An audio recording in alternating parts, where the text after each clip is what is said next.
Дякуємо за авто підписникам Меркадо Медіа. В цей час воно нам дуже необхідно.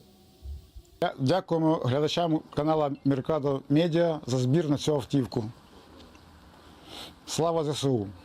Слава Україні! Я головний сержант 2-ї саперної інженерної роти 33-го окремого інженерного батальйону. Хочу висловити подяку Меркадо та його підписникам за таку чудову машину. Ця машина нас приведе ближче до перемоги. Победа за нами, слава Україні! Hi guys, today I want to appreciate the Mercado Media, all the friends and subscribers, and the Navy community for this wonderful pickup truck.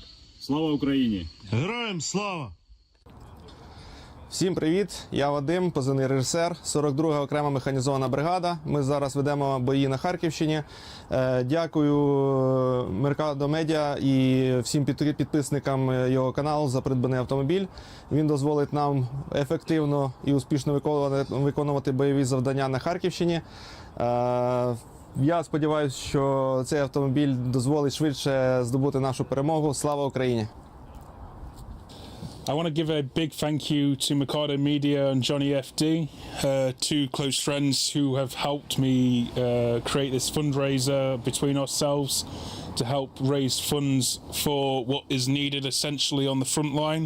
And I also want to give a big thank you to both Mercado Media and Johnny FD's followers for helping us achieve this goal of funding the first car for our fundraiser.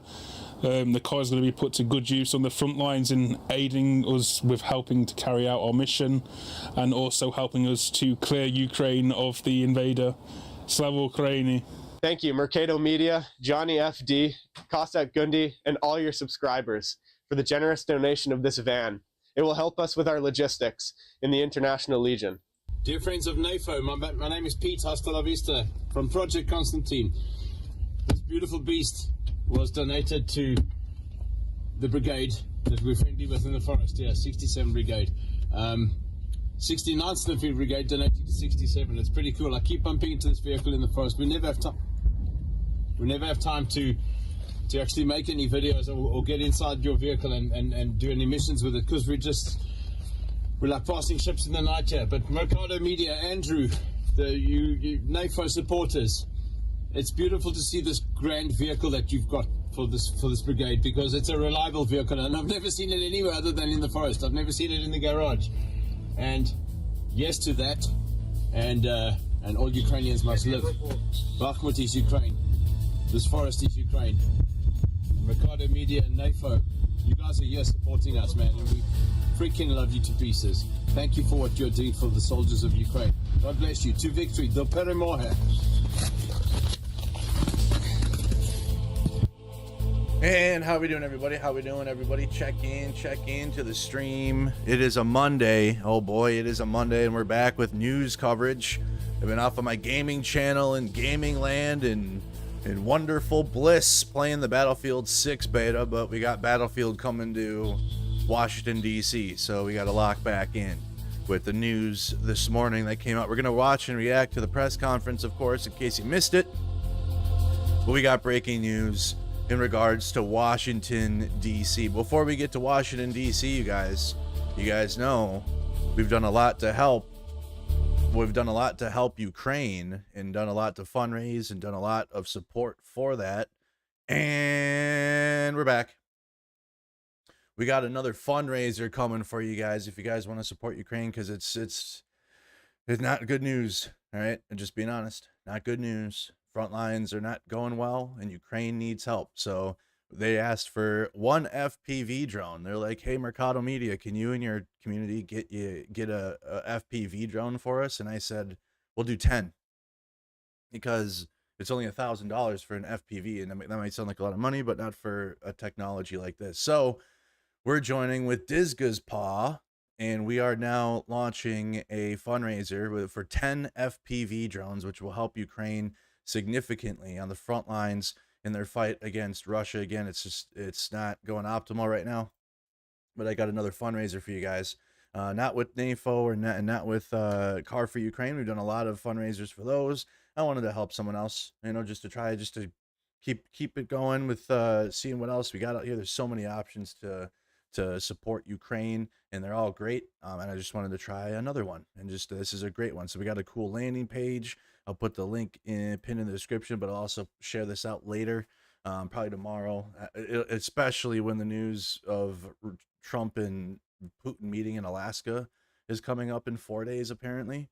So that's just a lot going on. So if you want to support Ukraine, if you're annoyed with Trump and Putin and all this shit, you guys can support me. We're part of a larger effort of trying to get 180 FPV drones. So we're doing 10 of them, but we're in a joint effort to 180. We're going to be supporting the 2nd Galatian Brigade. Since the beginning of the full-scale invasion, the 2nd Galatian Brigade has been fighting the occupiers in the hottest spots of the Donetsk region, participated in the defense of Vuhledar. The brigade holds back the occupiers' defensive on the outskirts of Pokrovsk. Yeah, they're fighting in one of the hottest spots in Ukraine right now. See if you have my map usually, but today we're going to be talking about about Trump and DC. Not doing an extensive Ukraine update today, but this is where they're fighting right now, and it's not going well. Okay, so we got to try to help as best as we can, like we have been, to try to assist Ukraine in taking out the Russian invader with these FPV drones. But Russia's using a similar tactic on Pokrovsk, Leningrad, and in this region that they did on Avdiivka, and it's the same thing. They just they push as much troops as they can, try to funnel them into Pokrovsk and Leningrad, and then that's a meat grinder, while they're also meat grinding on the outskirts, and they're flanking on each side of the city. So that pocket is not, I don't know, we'll see how long it holds, but that's why we're assisting Ukraine and helping with their FPV efforts. Okay, overall they've raised 76,454, so they already got a head start. So we're tapping in now. They've been asking for ambassadors and people to help with this effort, and I said, sure, let's do it. So we got 10 FPV drones, guys. 10,000.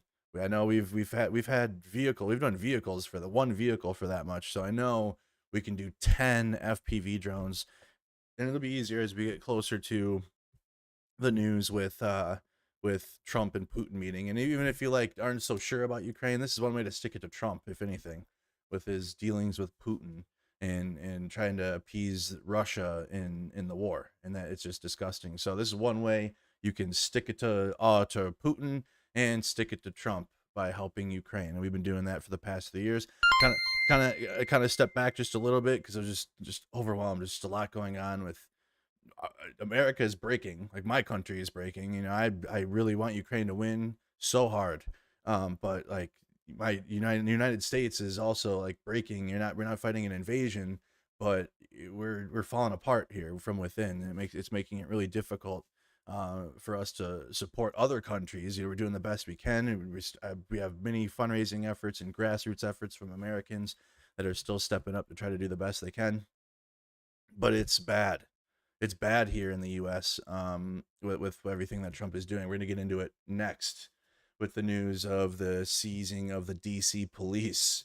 So, yeah, it's one of those days where I woke up and I'm like, oh, what's going on today? Oh, Jesus Christ. DC Union chair supports Trump takeover. Of course. Of course. I haven't seen one police union that isn't fascist. I'm just going to put it that way. It's the one union I don't like. I approve W unions. W workers unions for sure. Absolutely. Police unions though, boy, they cover up for police crimes all the time. They work with the like in Minnesota, they'll work with the BCA, which is the bureau that investigates the police. They do big investigations, like our state police. But they investigate themselves, and the union works with them. So it's like, it's bad. So I don't like, fuck the police union, but all other unions though, definitely W for the workers. The head of the DC Police Union praised President Trump's temporary takeover of the Metropolitan Police Department and deployment of National Guard. Okay, before we get him approving Donald Trump's fascism here, what the heck happened? BBC, Trump deploys National Guard to DC. We're going there next. Okay, support Mercado Media. Okay, we're gonna be. I wasn't ready for LA, but we're ready for DC now. I've been just streaming video games and resting, and I'm ready. So when this happens, we're gonna have to go. I mean, I know people out there.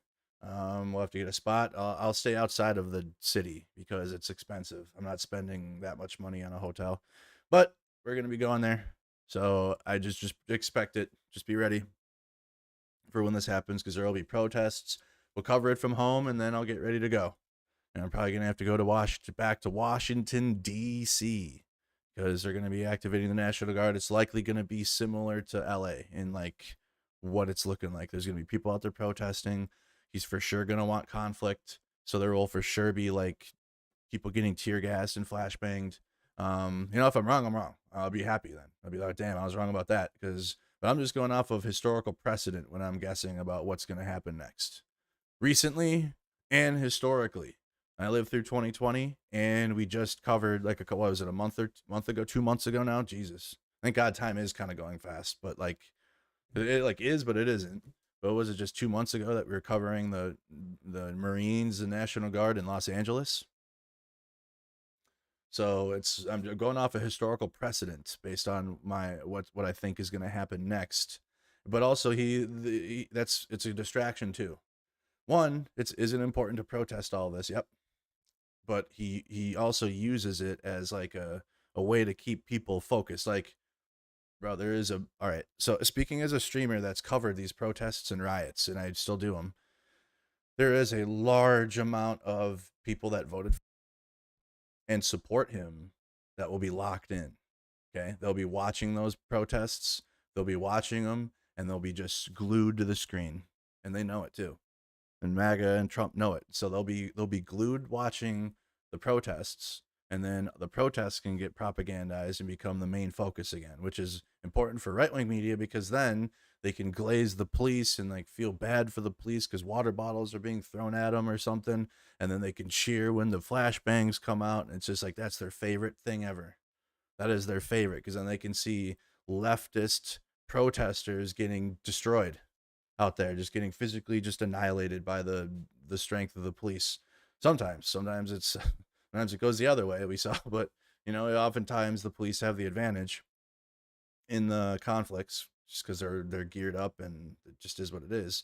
So they love that. They love it so hard. They pretend they don't like it. They pretend, oh, this is loud and I'm scared. But no, they love it. They sit there and they'll watch nonstop like a addict. And they love that. So that's why I'm thinking this is likely what's going to happen next. He's going to want that street conflict. Obviously, DC has a big protest crowd. Okay. And they're actually, the black bloc is out there.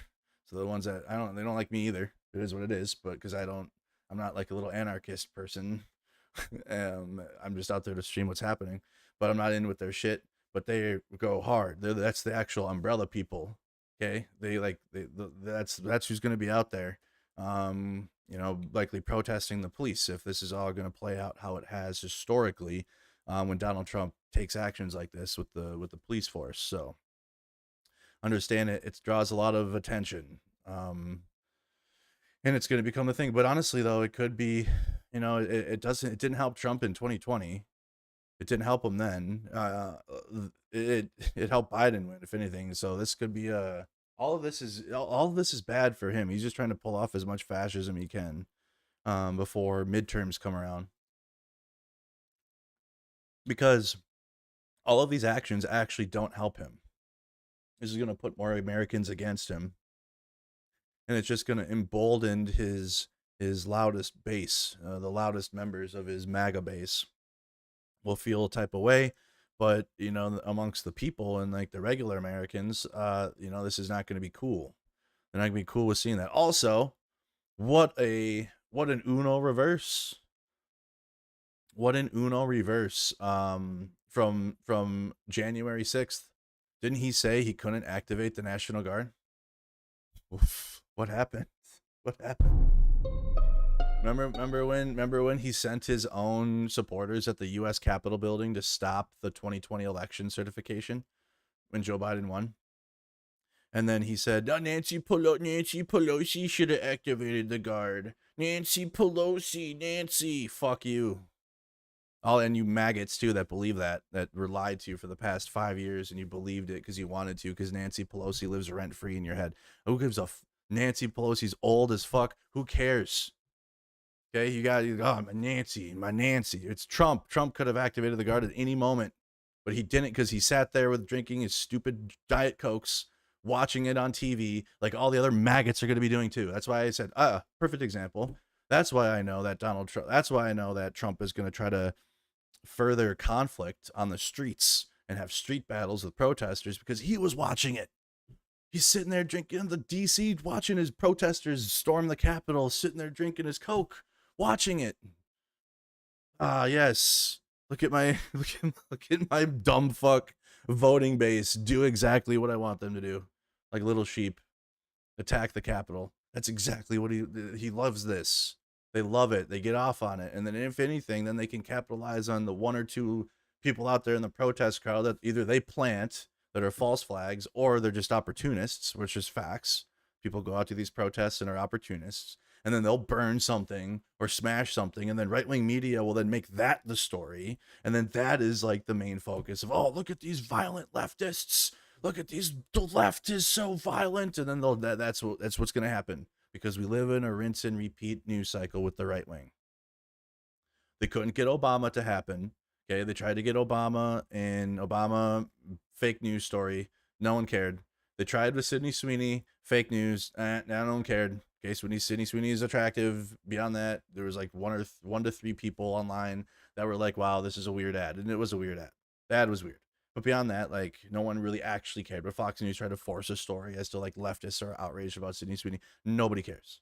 All to cover up the Epstein files. All because they lied about the Epstein files. Donald Trump ran on them, didn't release them, said he had them. They're on the Pam Bondi's desk, but then somehow they weren't.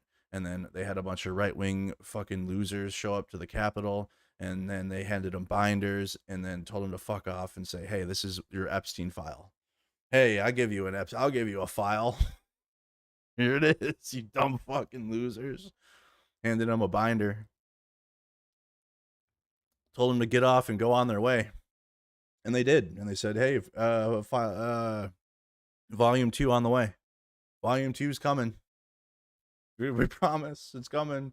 Never happened, obviously. So all this to cover up the Epstein files, and it's the number one, the Epstein files, but also more. It could be Epstein files is definitely important, but like something that directly affects you listening right now would be your benefits going to billionaires. Okay, obviously the sex ring. There's victims there. Okay, there's definitely things that definitely need to come to light for sure. But like, your money and your tax money and your social security money will affect you more faster. Okay. And yes, you want to see the victims and all, and have their justice, and Trump brought to justice, and Clinton and whoever the fuck else. I don't care. All of them. The biggest, I think a bigger issue is Donald Trump siphoning your money to billionaires and doing it through tariffs, and doing it through gutting Medicare, Medicaid, Social Security. And that's shit that's gonna fuck me when I'm older. When I'm older than I am now. Okay? I'm young still, so I don't need any of that right now, really. But when I get older and things break and my back doesn't work anymore and my knees, I just can't, my knees hurt, and I'm gonna need that. I'm gonna need medical care. I have to get into the VA, hopefully, and that shit's dog shit. Hopefully it doesn't gut that. But you know, I'm a veteran, so I got that going for me. But I don't know, other Americans don't. They don't have the protections. They didn't serve, so they don't have that. But even then, we have dog shit healthcare. VA is like wish healthcare. Okay, sometimes it's good in Minnesota. It's all right in Minnesota. It's not. I shouldn't say it's good, because it's definitely screwed people in Minnesota for sure. But it's better than other places from what I've seen. But it's still not the best for healthcare. But you know, that's all stuff that the Trump administration is actively gutting or trying to gut. Like, the efforts are there. Good thing there's some safeguards in place, not to completely gut all of it, but it's like death by 1,000 cuts. They're gonna keep doing it though, and it's like little by little by little by little by little by little by little, and then it's like before you realize it, it's like you lost everything, but it took years to get there. And then every time the Republicans will say, no, we're not doing that. We're not doing it. No, this fake news. No, we wouldn't do something like that. Anyways, so Donald Trump and his fascism team showed up. Oh boy. Wow. What a bunch of rejects. You got the Fox News box wine lady. You got Kash Patel, Men in Black guy. Looks like the store owner in Men in Black. Pam, the files are on my desk, Bondi. They look like a fucking team of losers, dude. Okay, you got two Fox News hosts on a stage for the government. What a bunch of losers. What a bunch of fucking clowns. Just call them what they are. Look at them. How dumb they look. Yeah, make extra room for this fat ass walking through. Yep. God, how is he walking? Boy, walking like Lurch. I haven't watched Trump in like a week or two, so. Been up here a lot. I've never seen a crowd like this.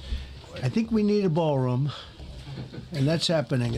I think we need a ballroom. We're gonna do these in the ballroom. You know what he was on the roof for? So he can practice giving decrees from the roof. Because like in authoritarian dictatorships, they're all up on some like perch and they like speak down on people. So he was probably seeing the angle from up there, but it's actually not that high up. So he looked like an idiot. Mr. President, what are you doing up there? Seeing what he didn't get away with. Seeing what podium he's going to put up there so he can stand up there and look down on people.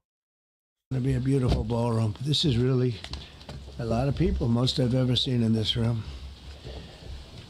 What is up with this and camera? And we're here for a very serious purpose. Whose camera is this? Washington Post? Very serious purpose. Okay, Something's out of control, but we're going to put it in control very quickly like we did on the southern border. I'm announcing a historic action to rescue our nation's capital from crime, bloodshed, bedlam, and squalor. Bedlam and worse. Squalor. This is Liberation Day in D.C., and we're going to take our capital back. We're taking it back. Oh, boy. Under the authorities vested in me as the President of the United States, I'm officially invoking Section 740 of the District of Columbia Home Rule Act. You know what that is? And placing... Homeboy is out of breath. What did he do? Did he go for a jog? He is literally like out of fucking breath. Was it the steps? The DC Metropolitan Police Department under direct federal control, and you'll be meeting the people that will be directly involved with that. Very good people, but they're tough, and they know what's happening, and they've done it before. Do they? In addition, I'm deploying the National Guard to help reestablish law, order, and public safety in Washington, D.C., and they're going to be allowed to do their job properly. And you people are victims of it, too. You know, you're reporters, and I understand a lot of you tend to be on the liberal side, but you don't want to get... you don't want to get mugged and raped and shot and killed. And you all know people and friends of yours that happened. And so you can be anything you want, but you want to have safety in the streets. You want to be able to leave your apartment or your house where you live and feel safe and go into a store to buy a newspaper or buy something. This is exactly why conservatives are afraid of of everything. Because everything Donald Trump is saying right now is what right-wing media is, like, all day. So there's memes like a conservative's afraid of going into the cities unless it's a country music concert, which is facts, or an NFL or the football game, and then they go in and run out as fast as possible, and they always just like low-key shit on cities. I'm so afraid. Make sure your car doors are locked. And blah, blah, blah, blah, blah. Go, let's get back to the rural area quick. Get back to our meth and fascism quick. Because of right-wing media all day long. Says exactly what Donald Trump just said about every city. Name it. It would pick a city. They all said everything Trump said. There's R-wording happening. There's crime. And then nothing else. Nothing else happens in these cities. Just crime. Because that's all the right-wing media reports on. That's all they care about is crime, crime, crime, crime, crime. Ambulance chasing fucking losers. Ambulance chasing losers. Because and then they make that their reality as if that is the only thing happening. Is crime and everything is bad. Everything is just the worst situation ever. It is when he's president, but you don't see that. You see it and everything else.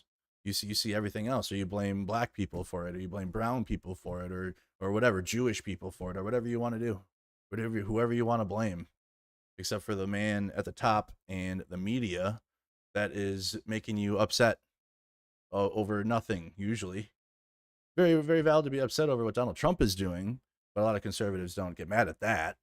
They don't care about Donald Trump. They like that. They're like, oh fuck yeah, Donald Trump's finally doing something about all the things I'm afraid of. That right-wing media told me to be afraid of. Right-wing media told me to be afraid of the cities, and Donald Trump is out here saying everything the media told me, and I'm validated, and he's going in, and he's going to crush them. Yes. Based. I love that. And then guess what? You're still going to be afraid. You're still going to be scared, because the right-wing media machine will never stop. It's a grift. They have to keep you scared. They have to keep you intimidated of your fellow American. And you don't have that now. The murder rate in Washington today is higher than that of Bogota, Colombia, Mexico City, some of the places that you hear about as being the worst places on earth, much higher. This is much higher. The number of car thefts has doubled over the past 5 years, and the number of carjackings has more than tripled. Murders in 2023 reached the highest rate probably ever. They say 25 years, but they don't know what that means because it just goes back 25 years. Can't be worse. Our capital city has been overtaken by violent gangs and bloodthirsty criminals, roving mobs of wild youth. Anyways, in reality, outside of Trump's 1984 world, okay, so we got a fact check on this. Trump once again capitulated crime in D.C. into the national conversation this week, putting district police under federal control Monday, which again, that's their D.C. police are federalized now. Putting DC Monday and deploying the D.C. National Guard to fight crime. So if you join the National Guard to go and protect America, you're gonna go and be Trump's bitch. That's what the National Guard is right now. After surfacing an image of the young federal staffer beaten and bloodied in an attempted carjacking, it has become one of the most dangerous cities anywhere in the world. It will soon be one of the safest. Blah, blah, blah. In a news conference on Monday, which we're listening to, Trump said he ordered the federal takeover of the D.C. police and would deploy 800 National Guard troops who will be armed and have the ability to conduct arrests if needed. While over the weekend, he ordered more federal law enforcement agents to be deployed on city streets and called for teenagers as young as 14, which we'll hear, to be charged as adults as he continues to cast the Capitol as overrun with violent youngsters. Local and federal data, though, paint a contrasting picture. The facts say otherwise. Feelings say differently. Because right-wing media, if you watch Fox, any right-wing media, any time of day, they will cry about D.C., Chicago, and California on repeat. California, Chicago, D.C., and then New York City sometimes. They'll put New York in there. Violent crimes in D.C. have been on a decline since 2023. Reports show the rolling crime data per 100,000 in D.C. has fallen to its lowest point before the pandemic. Trump, well, we're having record numbers of crime. Record numbers. Gotta stop it. Lowest crime in 6 years. Lowest point of crime in 6 years. It's a distraction. It's a distraction. Trump is A, distracting from the Epstein files, B, distracting from the fact that he's taking all of your benefits and siphoning them to billionaires, C, preparing for a war to fuck it all. Say, oh, fuck it. Oh, this is bad. War. Because war is good for money and other rich people that he's working with, and Palantir and AI technology and drone technology, and like he'll get money that way at least. So I'm feeling like war soon for America. Direct American war. And no, it won't be to help Ukraine. It'll be something for Israel. He wants some kids in jail. Diddler Trump strikes again. DC police have made about 900 juvenile arrests this year, almost 20% fewer than during the same time frame last year. About 200 of those charges are for violent crimes, and at least 4 dozen are for carjacking. This summer, D.C. officials have also implemented stricter curfew laws for teens in response to concerns about large brawls, recorded in videos that spread on social media, breaking out in communities across the city. Violent crime in D.C. has been on the decline since 2023, when a generational spike in killings rendered the nation's capital one of America's deadliest cities, plunging communities into grief and igniting a local political crisis that escalated to Congress. The decrease since then is part of a nationwide drop over the past 2 years that in 2024 brought homicide rates to their lowest level in decades. Thanks, Biden. Sleepy Joe had America sleeping soundly, apparently. Unless you're obviously supporting geopolitical issues, then obviously you weren't sleeping well, like I wasn't, because Ukraine was still being bombed, Gaza was still being bombed, but inside of America, you know, it wasn't bad, contrary to right-wing media and crying leftists. This year, homicide are down more than 30% in data that the Washington Post collected more than 100 police departments in large U.S. cities. Reports of burglaries and robberies also dipped by double-digit percentages. What was that now? Well, thank you, whatever just happened. A few hours before 19-year-old software engineer Elon Musk and okay, I don't care about that. Fuck Elon. I don't care. I don't need any context. Okay? There you go. DC is out of control. The numbers say otherwise. The numbers say not true, Trump. Drugged out maniacs and homeless people, and we're not going to let it happen anymore. We're not going to take it. Just like we did on our southern border. Nobody comes through our southern border anymore. 3 months in a row, we had zero. I don't know if that's right, but the people that do the work, it's a very liberal group of people, actually. Been around Mark. Said Thank you for zero following. for the last 3 months. Nobody thought a thing like that was possible. And, you know, when you say take a look at numbers, I just saw some charts. These are different cities throughout the world. Red is... Okay, the red is a place called Washington, D.C. Look at these. Baghdad is, we doubled up on Baghdad. Panama City, Brasilia, What is Brasilia? You fucking idiot. What a fucking loser. What is Brasilia? Jose, Costa Rica, Bogota, Colombia. Oh my Honduras, God. Mexico City, I mentioned, Lima, Peru. All double, All of these things I'm looking at for the first time. I've never seen this paper before. triple what they are. So do you want to live in places like that? Hit the mic again. I don't think so. I don't think so. And I think the people in this room, if you wrote correctly, you'd see, look at the kind of numbers we have. DC, 41 per 100,000. Number one that we can find anywhere Don't Google Brasilia, guys. It might come something bad. in the world. It sounds bad. That sounds like a website you shouldn't go to. Or Other something. cities are pretty bad, but they're not as bad as that. That where you want to live? The reporters of the world? Juvenile He's talking about the offenders and city? crimes against persons, as they say. He's got a Fox News getting graph worse. up. Fox News graph. I can tell exactly by the way that I can tell by the graphic. I can tell by the font. That is a Fox News graph. Got it. Brasilia is a city in Brazil. Got it. I thought he meant to say Brazil, and he said Brasilia. Anyways, he's got a Fox News graph in his hand. Okay, I've seen those for years. This gets this is how cooked I am. Not anymore. I don't watch it anymore. But I can see just that much of an image and tell you where it's from because of how much Fox News I watched in my life. Not getting better, it's getting worse. And we had a recent indication. There was a story about a man who was just left. He quit because he was asked to do phony numbers on crime. And we're going to look into that. I think Pam is going to be looking into that. I am. but- Yeah, she's looking into it like she has the Epstein files. He was asked by the city, I guess, that we don't want to show the real numbers. Let me do numbers so it looks like it's going down. Not going down. And under Biden, it was a disaster. And nobody did anything. Yeah, I'm gonna fire Trump fires the people if they don't provide numbers that he wants them to say. I had people on my Facebook that said the guy was fired because of the numbers. Trump fires people that don't provide what he wants them to. About it. We're going With to the do jobs numbers that just came out, fired that person. things about it like you wouldn't believe. Every American has a constitutional Yeah, he fired him for telling the truth.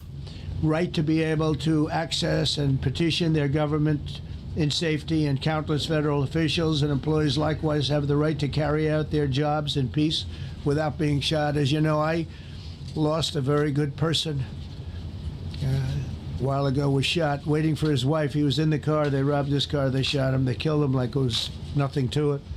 She was walking to the car. She was... Why is Pam Bondi's face like that? Why is she doing that? Why does she look like that? It's a horror show. This issue directly impacts the functioning of the federal government and is a threat to America, really. It's a threat to our country.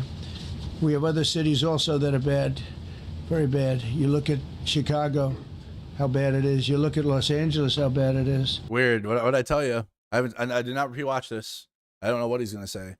Chicago, California, LA, California, but it's California though. If it's not LA, it's San Francisco or whatever other city that they pick for the day that they shit on. California gets shit on just routinely. If you watch right-wing media, it is like you just tune in and it's like shitting on Chicago for a segment, and then they bounce to the West Coast, and they used to have Jesse Waters interviewing like college students in LA or in the beaches in California and like just shitting on them. That's what they do all day long in the right-wing world.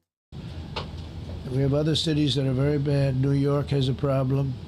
And then you have, of course, Baltimore and Oakland. That's the other Baltimore. I forgot about Baltimore. That's one. Not as big as Chicago and just California. The Oakland, though, California. Don't even mention that anymore. They're so far gone. No, they're mentioned all the time if you tune into your bullshit. We're not going to let it happen. We're not going to lose our cities over this. And this will go further. We're starting very strongly with DC, and we're going to clean it up real quick, very quickly, as they say. Days ago, a former member of the Doge staff was savagely beaten by a band of roving thugs after defending a young woman from an attempted carjacking. He was left dripping in blood. He thought he was dead, with a broken nose and concussion. Can't believe that he's alive. He can't believe it. In June, a 21-year-old congressional intern was tragically killed after being hit by a stray bullet in a drive-by shooting. A former Trump administration official named Mike Gill, fantastic person, was murdered last year in cold blood in a carjacking blocks away from the White House. Really? We all knew him. Did we? Great person. Waiting for his wife as she was walking to the car. A Democrat congressman was also carjacked at gunpoint not far from the Capitol. And in 2023, an aide to Senator Rand Paul was stabbed in the chest and head by a demented lunatic as he walked down the street, just absolutely for no reason. Horrifically, last July 4th weekend, a 3-year-old girl was shot in the head and killed while sitting in a car near the Capitol. It's becoming a situation of complete and total lawlessness. Did he break the microphone? And we're getting rid of the slums, too. We have slums here. We're getting rid of them. I know it's not Slums? politically correct. You'll say, oh, so terrible. No, we're getting rid of the slums Slums. Where is that? What part of that? where they live. Where they live? Where's that? Where is that? I would like to know where the slums are in DC. Caravans of mass youth rampage through city streets. The average American can't afford to go to DC. It's expensive. What are you talking about, dude? You go there for a vacation, like Americans. Not anymore, maybe, because who fucking wants to go to Washington D.C. these days, honestly? But like for the tourism, though, you save up. And you go on a tourism trip. You go see all the museums and stuff, and then they go back home. No one just goes there because it's expensive in there. All times of the day. There are ATVs, motorbikes. They travel pretty well. Oh, I know who. Oh, okay. So we're doing, okay. So the black neighborhoods, black and brown neighborhoods. Yep. That's what he's calling the slums.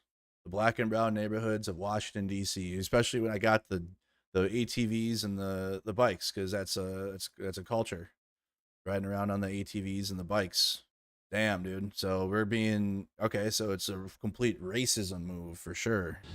Entire neighborhoods are now under emergency curfews. Just this past weekend, gunfire went through, and you saw that, the Navy Yard. I saw it this morning. They saw that they fought back against law. See, they fight back until you knock the hell out of them, because it's the only language they understand. But they fought back against law enforcement last night. And they're not going to be fighting back long, because I've instructed them and told them whatever happens, they love to spit in the face of the police. As the police are standing up there in uniform, they're standing and they're screaming at them an inch away from their face. And then they start spitting in their face. And I said, you tell them, you spit and we hit. And they can hit real hard.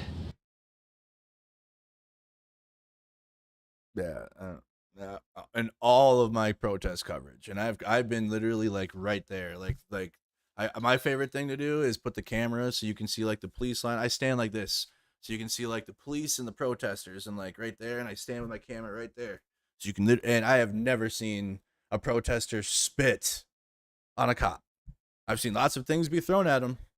Yep. They get bottles thrown at them. Yep. Stuff gets lobbed at the police. Never seen it. Never seen it. That's wild. It's a disgusting thing. I've watched that for years. For Have you? 3-4 years, I've watched them. Mm-hmm. The police are standing, and they're told, don't do anything under any such, so this, and you can see they want to get at it. Yeah, there was a lot of spit and shit and all things on the wall in January 6th, though. The conservative protesters do that. I got coughed on. Yeah, that shit conservative protesters do. They don't know what the fuck they're doing out there. They're just happy that they get to be outside, that their wife let them outside, or their ex-girlfriend wife thing let them outside for the day. And they get to go out and cheer for Trump. Like, it's the most, you ever watch a right-wing protest? It's the most unorganized, chaotic fuckfest of like, and then they just chant USA 5 times. They don't know what they're doing. They're out there. Oh, it's Trump. They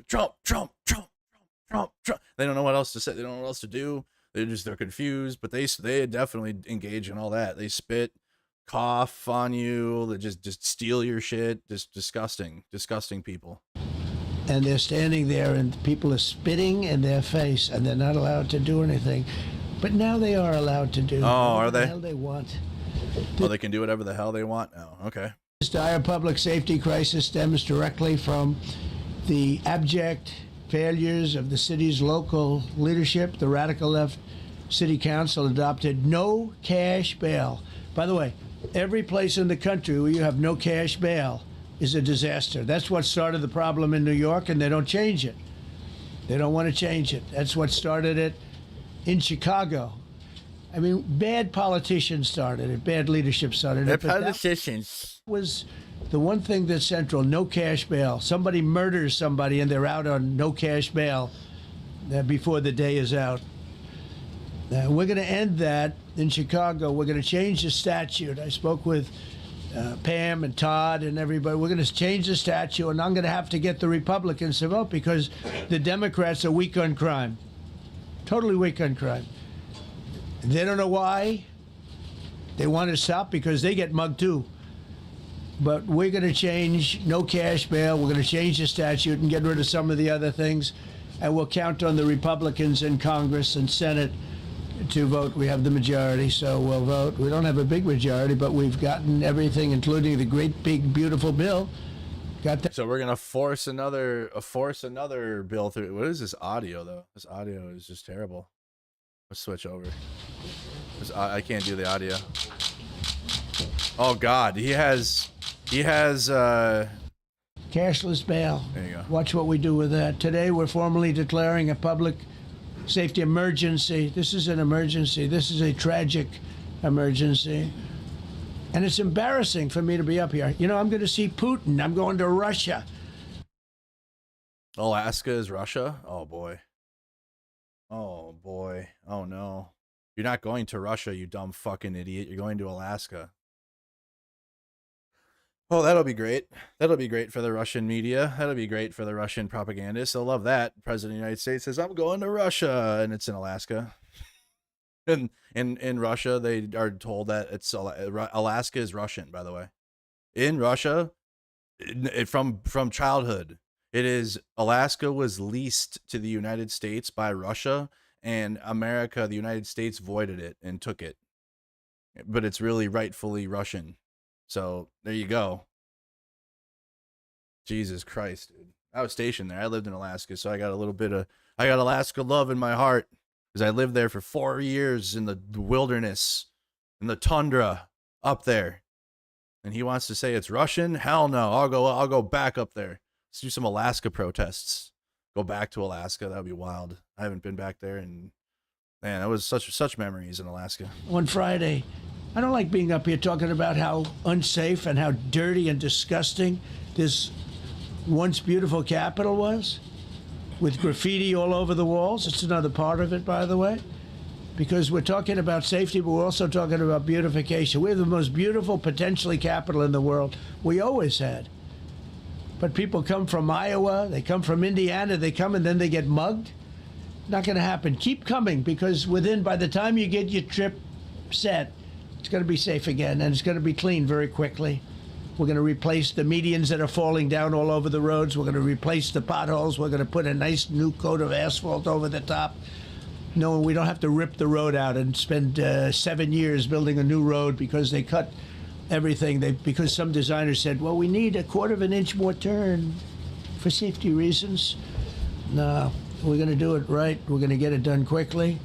So today we're declaring public safety emergency in the District of Columbia, and Attorney General Pam Bondi, who's fantastic, is taking command of the Metropolitan Police Department as of this moment.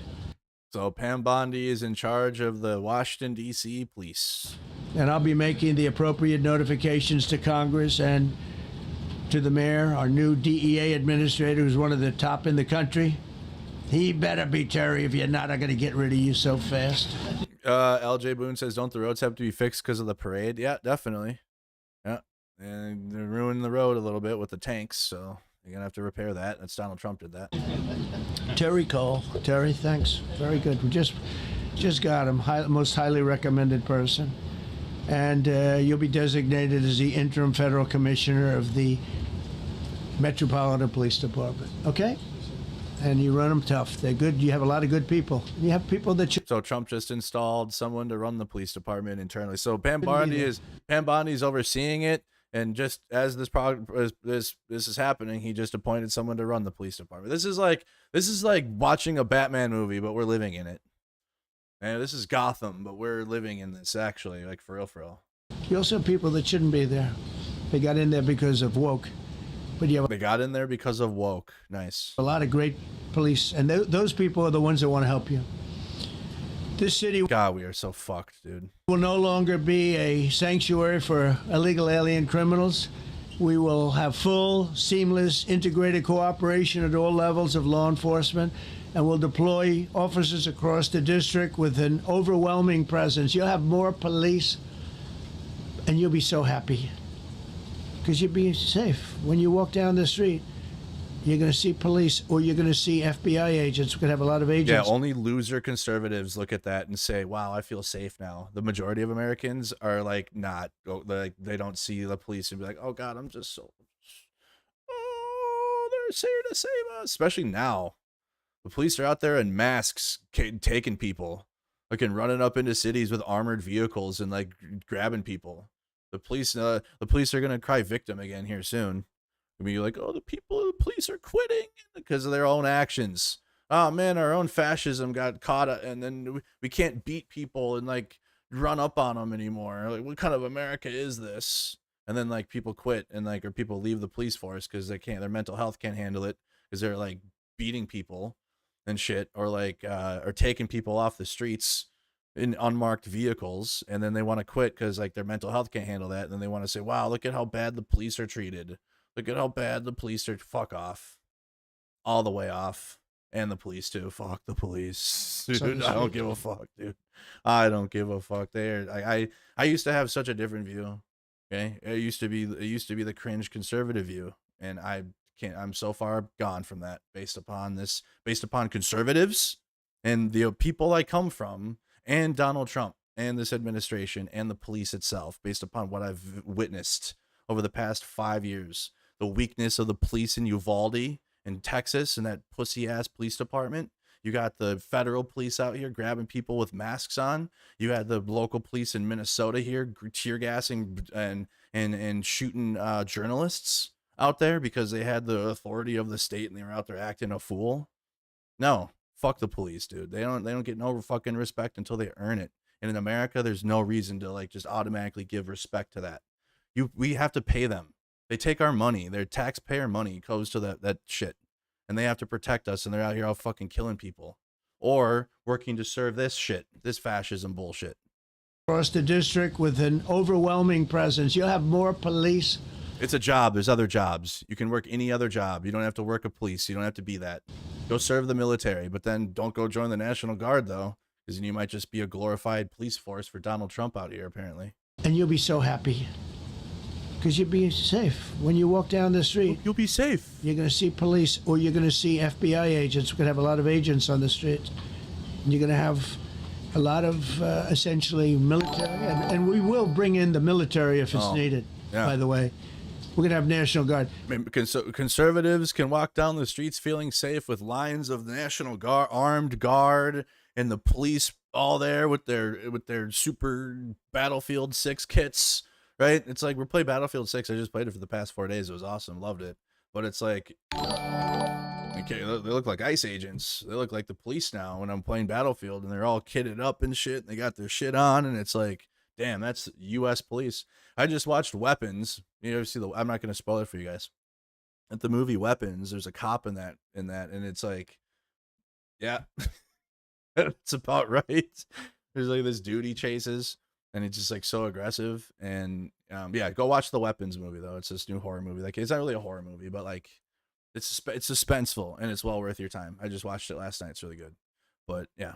But Pete Hegseth will tell you about it. We will bring in the military if needed. People say, "Oh, that's so terrible. He's going to bring in." It's been. Wait. Hold on. I'm channeling my Steve. Weren't conservatives just afraid of like 40,000 IRS agents like a couple years ago? Then when the right-wing media lied about the IRS coming after Americans, which they were going after like Elon, and they were going after billionaires for fraud. And then through their channeling through right-wing media, they made that as if like IRS agents are coming after regular Americans, and they're going to come to your door and kick your door in. And the federal government's getting ready to amp up these fucking IRS agents, you clowns. And they're going to come and take you. Remember the right-wing lying about that? But then here, the FBI is going to be in the streets, and like there's going to be the National Guard out there, and there's going to be feds, and the conservative, you can be so safe and happy in your cities that you don't even go to. God damn, dude. Conservatives, like a little bit of them live in cities. They're afraid of them. They all live in rural areas, or they all fuck off in other places. So you're going to do all this shit in the cities for people that don't even live there. We need to go and take care of the meth problem in the rural areas. We need to go take care of the drug problem. We need to go take care of the dumb fuck fascists that are in the rural areas that are just sitting there that are pumping this. That's what we really need to do. That's what really needs to happen. People that are not irrelevant fucking like media people that are lying to other people, that are lying to Americans about the status quo or the situation in the U.S. overall, about all of it. Many times over the years. I don't think we'll need it. I think we've got so many great people, including the people that are in the police department with proper leadership. They'll immediately begin massive enforcement operations targeting known gangs, drug dealers, and... So if you're a billionaire, you're not American? Nope, you're not. Nope, you're not. You are a corporate person. Okay, if you're a billionaire, there's no American values in a billionaire. What the fuck you mean, dude? Criminal networks to get them the hell off the street, maybe get them out of the country, because a lot of them came into our country illegally. They shouldn't have been allowed in. They come from Venezuela. They come from all over the world. We're going to get them the hell out. They won't be here long. But some of these people, a lot of them, are homegrown criminals. And these are bad people. These are rough people. And this is just a list of some of the people that were given to me today. Wow. That I'm also looking at for the first time. Criminals removed from the DC streets this weekend. They were rough and tough. But we're rougher and tougher. I was watching something about how the billionaires are essentially an international class and have no real allegiance to any one country. I mean, yeah, when you're making that much money, you're international. There's only so much money to be made from Americans. You're all billionaires are all over the world. They have residencies in multiple countries. They're citizens in multiple countries. They're not Americans. Fuck out of here. They're just rich fucking people. They're rich. Look at these people here. Americans to me are working class Americans that pay taxes and engage in their communities. And help the economy of their community wherever it is, and then work, and then spend money there, and then go home, and then do that, and then or travel if you want. But like, you're engaging in the economy of your own community inside of America. Billionaires don't do that. They take your money and then go and invest it into other offshore international shit that you can't even touch. They take your money and they don't put it back in. Trickle down economics is not a thing. Never has been. Nothing, you know. They're not going to be your local school teacher. Look at this guy. He has killed people numerous times. They're not going to be an asset. They will never be an asset to society. I don't care. I know we all want to say, oh, they're going to be rehabbed. It's not going to be rehabbed. I'm going to ask Doug Burgum to come up and say a couple of words because he's in charge, as you know. He's Interior, but he's in charge of the U.S. Park Police. And I've heard so many great things about the Park Police. They're proud of it. They've been there for a long time. Their families oftentimes grow into the roles. They love the country. They love this area. So, Doug, could you say a few words, please? Thank you, Mr. President. On behalf of the U.S. Park Police, this is the oldest federal police force in the nation. They were formed in 1791 by none other than President George Washington. They've got the awesome responsibility of protecting our nation's most sacred monuments. In the National Mall, Washington Monument, Jefferson Memorial, Lincoln Memorial, Statue of Liberty, and out west, the Presidio and the Golden Gate area. These folks have tens of millions of visitors a year, the kind of people that President Trump's talking about that come from around the country and around the And they're not going to unless you're trying to court conservatives, which they don't give a fuck about that shit anyways. world to see our sacred. They'll go there just to say, wow, look at liberals can't come here. Haha, they don't want to. Haha, liberals owned. Now we're here. Oh, well, let's go do something else. I'm bored. And learn about our history and our sacred monuments. They've been doing a fantastic job, but they are so pleased, the rank and file, that President Trump is now allowing them to enforce the law. As those of you that live in the city may know, that the circles and the triangle parks that are spread throughout D.C. are actually federal park property. So the U.S. Park Police also have responsibility for that. These became littered with homeless camps under the Biden administration. All of you saw that. Since President Trump's executive order on March 27th, making D.C. safe and beautiful again, the U.S. Park Police have removed over 70 homeless camps. And President Trump also talked about beautification. Wow, yeah, something to be proud of. Yeah, we can definitely be proud of that. Just violently removing homeless people. If you haven't already, protest, says Gene. Also, what asshole means by rough and tough people, that would be black and brown skin. Yeah, he's being racist. He's being racist as fuck. That's what's happening. They're stopping and enforcing the laws against graffiti on our monuments. They've removed over 80 specific attacks against our history with graffiti on our monuments. So they can. Which ones? Which monuments? Which history? Which ones have been defaced? Why? Why were they defaced? Very specific ones where I remember it. Why? Which ones? Continue to do a great job, whether it's in their vehicles, on foot, or on the mounted police that you see around. By the way, if you're not American and you don't know, they were the Confederate statues of the loser South that fought in the Civil War. Okay, and we had statues of of Confederate traitor generals and shit, and like people, and they can get removed, or go in a Southern historical museum or in a museum somewhere. But they had them outside. The National Mall. And President Trump, they thank you. The rank and file is so happy to be enforcing the law again. Thank you for your leadership, and they're excited about the announcement you're making today. Thank you. Very good. Great job you're doing. Thank you very much. Pete, could you say something about the military, if you will? Oh, boy. Yeah, say something about the military, Pete. Well, Mr. President, it's an honor to be here. And at your direction this morning, we've mobilized the D.C. National Guard. It'll be operationalized by the Secretary of the Army, Dan Driscoll, through the D.C. Guard. You will see them flowing into the streets of Washington in the coming week. At your direction as well, sir, there are other units we are prepared to bring in. Other National Guard units, other specialized units. They will be strong, they will be tough, and they will stand with their law enforcement partners. This is nothing new for DOD. As the President noted, at the border, we've got 10,000 troops down there who've been operating in defense cooperation areas, defense zones, where there's zero illegal crossings because of troops on strikers scanning the border. We've been protecting other people's borders for 20 years.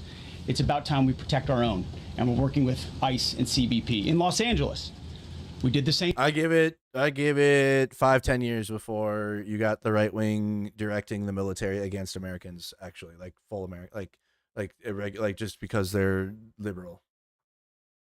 Okay. This is all leading to that. If you're like a conservative and you're like, oh, fuck yeah, this is just to clean up the crime, go fuck yourself, number one. Number two, this is a means to an end.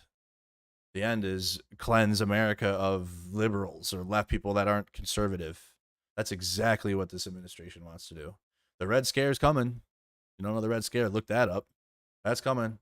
You're going to oppose this. You're going to be a communist. You're going to be something. They'll label you something to get you. Dissenting voices of the administration. Same thing. Working with the California National Guard, working with ICE officers. ICE officers deserve to do their job and not be attacked. We will work alongside all DC police and federal law enforcement to ensure this city is safe, this city is beautiful. And as I always say about President Trump to the troops, he has their back. And my message to the National Guard and federal law enforcement in Washington is, we have your back as well. Be tough, be strong, we're right behind you. Thank you, Mr. President. Be strong, be tough. Pam, because she's now, as you heard me say, she's really in charge of a lot of what we're talking about. She's done an incredible job. People are going to start to see the fruits of her labor. And Pam, maybe you could say a few words about what we're talking about. Thank you, Music City, for subscribing on Twitch. Let me be crystal clear. Crime in DC is ending and ending. Yeah, those Southern Skull, Minnesota, you're either you're dumb enough or you're smart enough to know that the party's changed. The party's changed. Okay? And so the Democrats now are the ones that are speaking for civil rights. And the Republicans are not. They're fascists.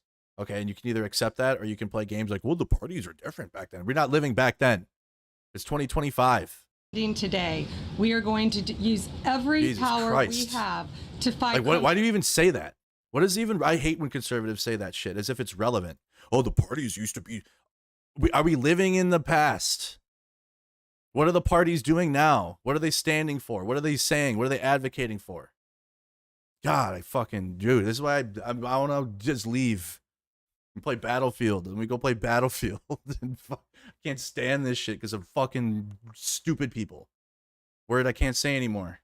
Criminals here. President, thank you for caring about our capital. Families come here every summer. Our museums are free. We have the National Zoo. We have the National Gallery. DC should be a place where everyone can come and feel safe. Behind me and to my side, we have some of the best career law enforcement and prosecutors in the country who are ready to take this on. As the president said, Terry Cole. Get the words out, Pam. You fucked this up once already with the Epstein files, and they called for you. All the MAGA base called for her resignation. They went after her, so. Is going to be supervising the Metro Police Department.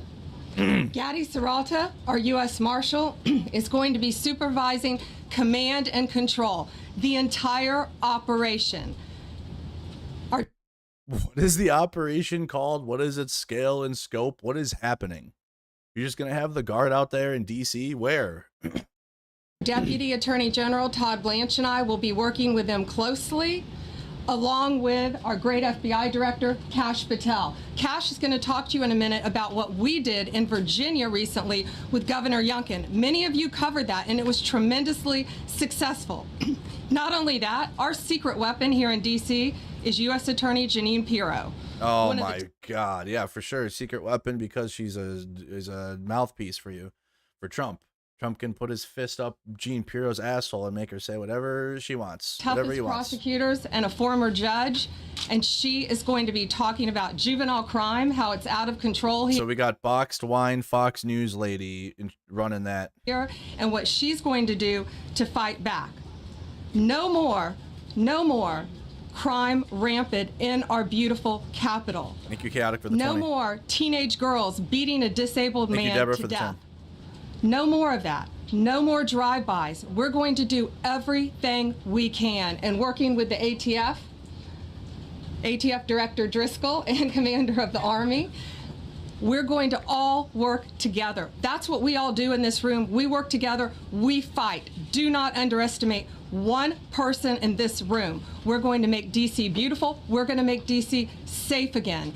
One other thing, just at the wharf a few days ago, the area of the wharf, Terry Cole reached out to me, not even nightfall, on the weekend, where so many families and tourists go. A guy's overdosing from fentanyl on a park bench. In the middle of families around, they administer Narcan and saved his. That is you're activating the National Guard for someone fucking ODing on fentanyl. There was someone in broad daylight ODing, then call them a medical, call the fucking ambulance. Oh no, the poor conservative families that need to look at someone ODing on fentanyl. Oh God, oh God, cover your eyes. Cover your eyes, little Lucy. Don't look at it. You can't, that's liberalism. That's liberals. Look at it. No, don't look at it. Or whatever. I don't fucking know. Call the guy, get him help. What are you talking about, dude? His life. No more of that. The President of the United States is going to clean up DC. And also, the amount of believing of that story is not there for me. Like the amount, I don't believe that that even happened. If he, yeah, that didn't happen. we're going to be there to help him, and we're going to be successful. Thank you. Yeah. The files are on my desk, Pam Bondi. Thank you. Cash, talk about Northern Virginia. If you Northern Virginia, we had oh God, here you go. Cash Patel's next. Success. Thank you, Yeah, Mr. yeah. President. Tell them about the Virginia one. Tell them what we did there. Go ahead. Thank you, Attorney General Bondi, for your leadership, Deputy Attorney General, and the rest of our interagency partners. Mr. President. They all look like they are under fucking. They're all of them look like they are under hostage. They're being held hostage. They're hostage of their own doing, but they all are speaking as if like their life is on the line. President, the following is what happens when you let good cops be cops, and I just want to highlight that before I get into Northern Virginia. This year alone, under President Trump's administration, we've had over 4,000 child I can't hear you, Cash. The podium is in the way. Stand up. Victims identified and found. That's a 33% increase from the same time period last year. 33% increase. We've had also all of the hair gel and styling is doing nothing for that fucking hairline, my guy. What is that? What is that, dude? Seizure of 1,500 kilograms of fentanyl. This hairline looking like the Gulf of Trump's butthole. To this date, that is a 25% increase What's going on since there? the same time period last year. And just to put it in perspective, 1,500 kilograms of fentanyl is enough to kill 115 million Americans. 115 million Americans. Cops are getting after it. The FBI has arrested 19. You know what else killed millions of Americans? Trump negligence during COVID, and saying that they're playing games with his own base because if the COVID wasn't real, then it was kind of not really. But then the vaccine came out, but then the vaccine was evil, and they had devil juice in it, and you don't want to put the devil juice in your arm. 1,000 people this year alone. Many people died because they listened to that or put horse semen in your body or whatever the fuck they said to do, and do that instead, and then millions of Americans are like dead because of that. So thanks to President Trump's administrations, that's double than where we were this time last year. And we have also arrested 1,600 people who have committed violent acts against children. 270 of them are... Wow, one is standing right next to you. Wow, violence. Wow, one is standing just to the left of you. Guy in the red tie, for sure. Human traffickers of children. Right there. Yep, Trump. Yep. Children. Mr. President, this is what happens when you have great leadership at the Attorney General with Pam Bondi. Your administration's priority of protecting the homeland and protecting American citizens and protecting... Why don't you turn around and blow him when you do that? Mercado won't be able to... Wow, okay, Eastwood 312. More like your president can't, you fucking loser. Hey, I bet you would watch a video of Cash Patel blowing Trump, you fucking cultist.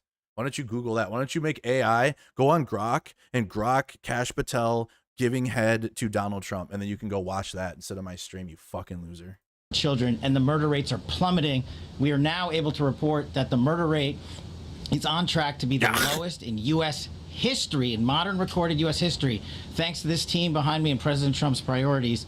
And how do we do it? And what are we going to bring to D.C.? What we did in Northern Virginia, thanks to Terry Cole and Governor Youngkin and the team, we stood up a task force out in my Northern Virginia field office, and we said, let's let good cops be cops. Let's get them the intelligence and what they need, and let's get the red tape out of their way, and let's get DOJ partnered up with us to bring great prosecutions. And that's exactly what we did. In 1 month, we arrested 545 violent felons.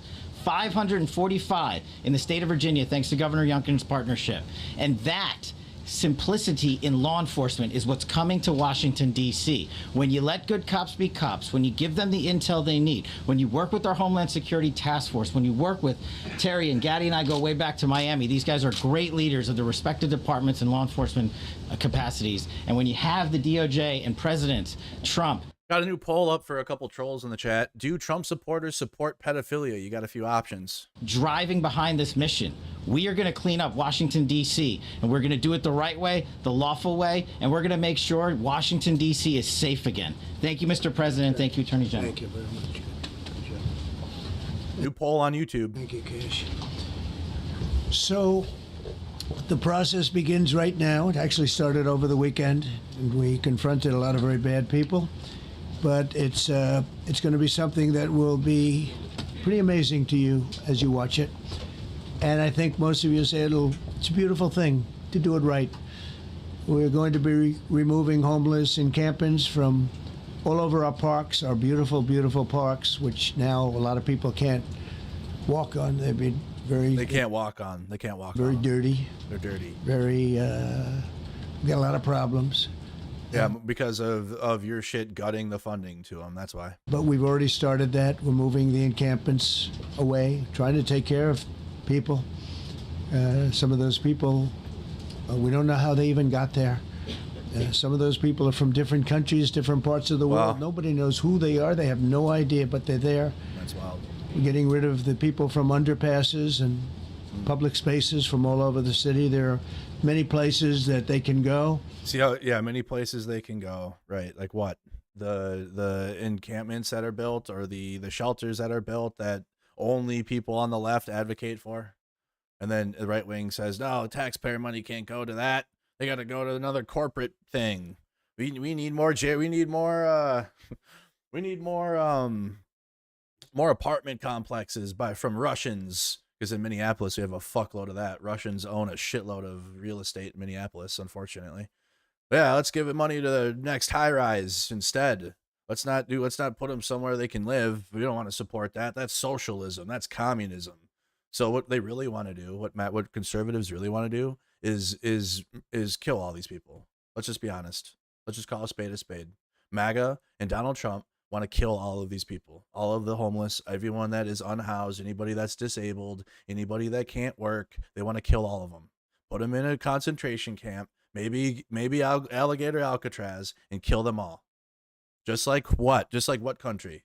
In what year? In what time period? Who did that? Stop playing fucking games and call it for what it is. And we're going to help them as much as you can help. But they'll not be allowed to turn our capital into a wasteland for the world to see. The Metropolitan Police Department and the federal authorities will be supported in the effort, a really big effort, the 800 DC National Guardsmen that we'll put on, and much more if necessary, much more. You remember I said, I offered 10,000 once. Remember I said to a certain person, person who I thought always was highly overrated, not very competent, but I said, if you need him. Oh, we got MAGA crying in my comments on Facebook. Linda Campbell on Facebook says, Mercado, you are too busy being critical and interpreting what Trump is saying to satisfy your DTS. It's TDS, you fucking loser. You don't even know how to say Trump or Andrew. You say, what's DTS? Oh my God, dude. And not enough listening. But what the hell? As long as you're getting likes, subscribe, and donations, you are manipulating the minds of your followers. You continue interjecting and twisting every other word being said in personal attacks. Cry more. Cry more. You're not crying enough, actually. I need you to cry more so I can make more money on Facebook from you, Linda. We'll give you 10,000 Jesus Christ. of the military or the National Guard. They turned me down. But if necessary, we're going to move service members directly to joining the Guardsmen. And that'll take place very rapidly, and that'll be done in conjunction with Pam and with Pete and everybody else.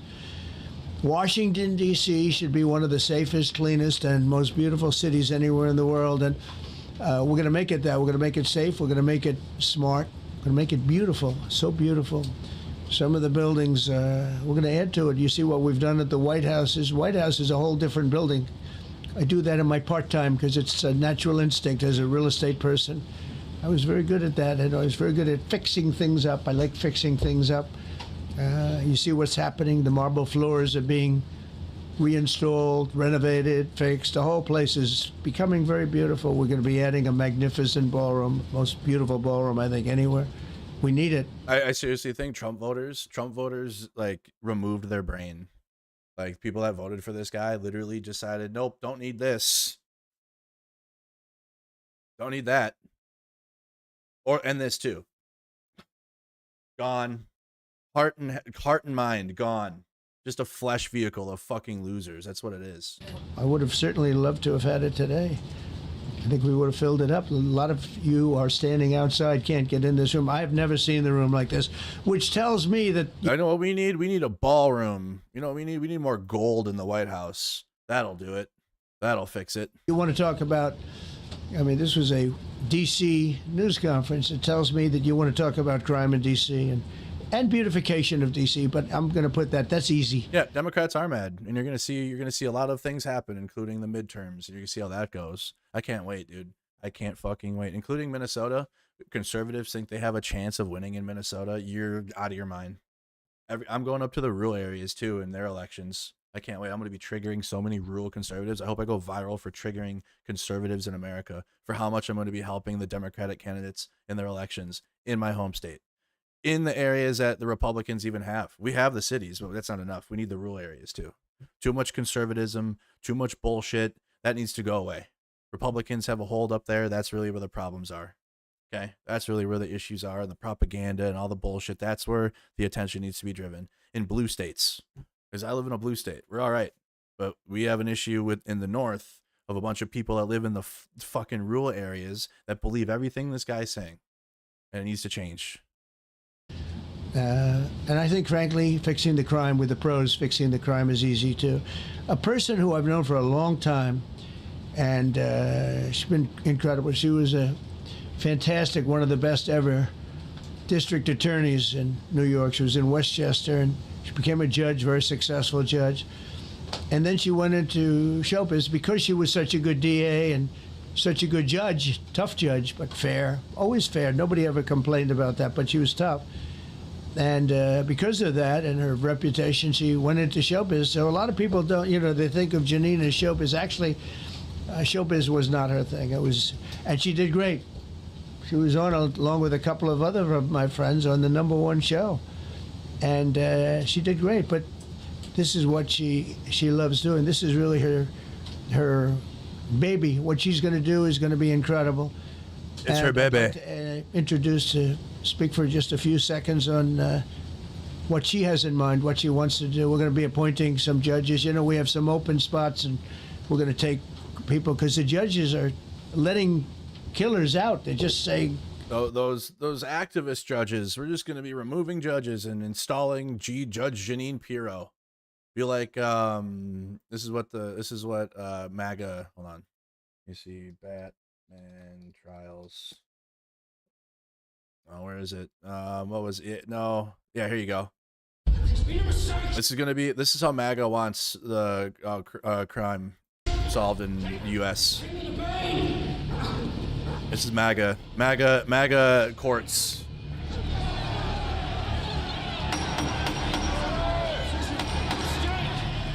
Where is Bain? It's been no mistake, Mr. Stryver. You are Philip Stryver, Executive Vice President of Daggett Industries. Go. That's okay. Except for Epstein Island visitors, though. They're fine. They don't get to be tried. They're fine. They're protected. Worry about it. So we're putting some Pam recommended, Todd recommended, some judges that are great. Janine recommended. Janine's given me 3 great candidates already. We have about 10 open spots, and we can probably create some more. We need them. Janine, would you say a few words, please? Oh, boy.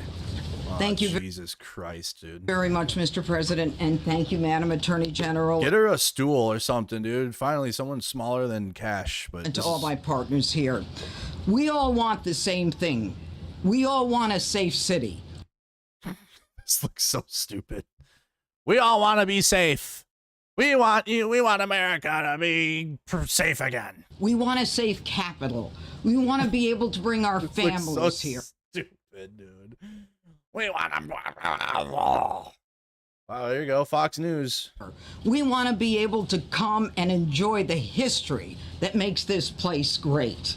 And unfortunately, we are not in that position right now. And Mr. President, I want to thank you for taking the step that we need right now. She literally looks like the witch in Weapons. Sorry, I just saw that movie yesterday, so you're gonna get a couple references. But this is, she looks fucking cooked, bro. To make criminals understand that they are not going to get away with it anymore. And I'm not going to stand here and go over and over the cases. But what I can tell you is this. I see too much violent crime being committed by young punks who think that they can get together in gangs and crews and beat the hell out of you or anyone else. They don't care where they are. They can be in DuPont Circle, but they know that we can't touch them. Why? Because the laws are weak. DuPont Circle. Okay. Can't touch you if you're 14, 15, 16, 17 years old. They're kids. That's why. They're kids. They're not adults. That's why you can't touch. That's why Trump will touch them. Trump will. He likes that. You can't though. Maybe, I don't know, Janine, maybe you're an island visitor too. And you have a gun. I convict someone of shooting another person with an illegal gun on a public bus in the chest. Intent to kill? I convict him. And you know what the judge gives him? Probation. Says you should go to college. When's the last time Janine Pirro's practiced law before she got put into this position? It's been years. We need to go. It's been like a decade or whatever, longer. After the DC Council and their absurd laws, we need to get rid of this concept of, a no cash bail. We need to recognize that the people who matter are the law-abiding citizens, and it starts today. But it's not going to end today because... Oh, wow. Never mind. 1990.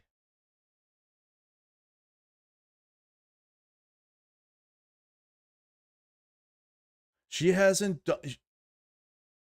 She's been in media since 2008. This is the last time she did anything with law. She was a judge of Westchester County in 1990. In 93, which the year I was born, she was elected to the position of Westchester County District Attorney. She's the first woman to be elected to either of those positions, unfortunately. As district attorney, she gained visibility in cases of domestic abuse and crimes against the elderly. Pirro was reelected a district attorney in 1997 and 2001. She sought Republican nomination for United States Senate against Hillary Clinton. Oh, that's why. Hillary Clinton ruined her life. Okay, she sent her on her fascist journey because Hillary beat her. I bet you in that time period, Janine herself added the Hillary propaganda because she lost. Okay.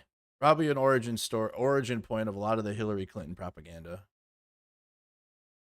And then from 2008 to 11, she started the Janine Pirro show. And then obviously then she went to Fox. So she hasn't done anything in law since the late 90s. Or in 2001. She was, okay, so from 2001 to 2008, sorry. So 01 to 08 was like her last work in law. And then she was a Fox News propagandist since then. Looks like a fucking mental case. Because the president is going to do everything we need to do to make sure that these emboldened criminals understand. We see you, we're watching you, and we're going to change the law to catch you. And my final note is this. These kids understand that the jurisdiction is through the state attorney general, Brian Schwab. I did a poster of the young man from Doge who was beaten bloody with a severe concussion, a broken nose. And that... Is that the Big Balls dude? Is that... Damn, so Big Balls got... Big Balls. Oh, God, I better be careful. Damn. I totally just Googled that and didn't think about what I was typing and sent it, and thank God. Thank God. My bad, chat. I almost just got canceled. Could have been bad. Could have went bad there, but we're living in a different reality where I just type that and don't think twice. He was attacked, huh? This was a few days ago. Sorry, I've been playing Battlefield. I've been on the Battlefield. It's back, by the way. If you used to play Battlefield, you should come back because it's good. Big Balls assaulted in DC. Wow, going to change the laws for big balls. A 19-year-old man known as Big Balls, who played a key role in the Doge initiative to shrink the size of the government, was assaulted over the weekend in Washington, D.C., according to the police. Edward Corstein, who works for the government, was assaulted by approximately 10 juveniles. Oh, wow, they're doing all... Oh, my God. Oh, my God. Are they doing all of this because Big Balls was assaulted? No fucking way, dude. Wow. It's like it's meme. Oh my God, we're doing all of this because this dude was attacked. Police arrested two 15-year-olds as they attempted to flee the scene. A black iPhone 16 valued at $1,000. An iPhone 16, $1,000 during the incident, according to the report. Yeah, they're doing. Wow. Holy fuck, bro.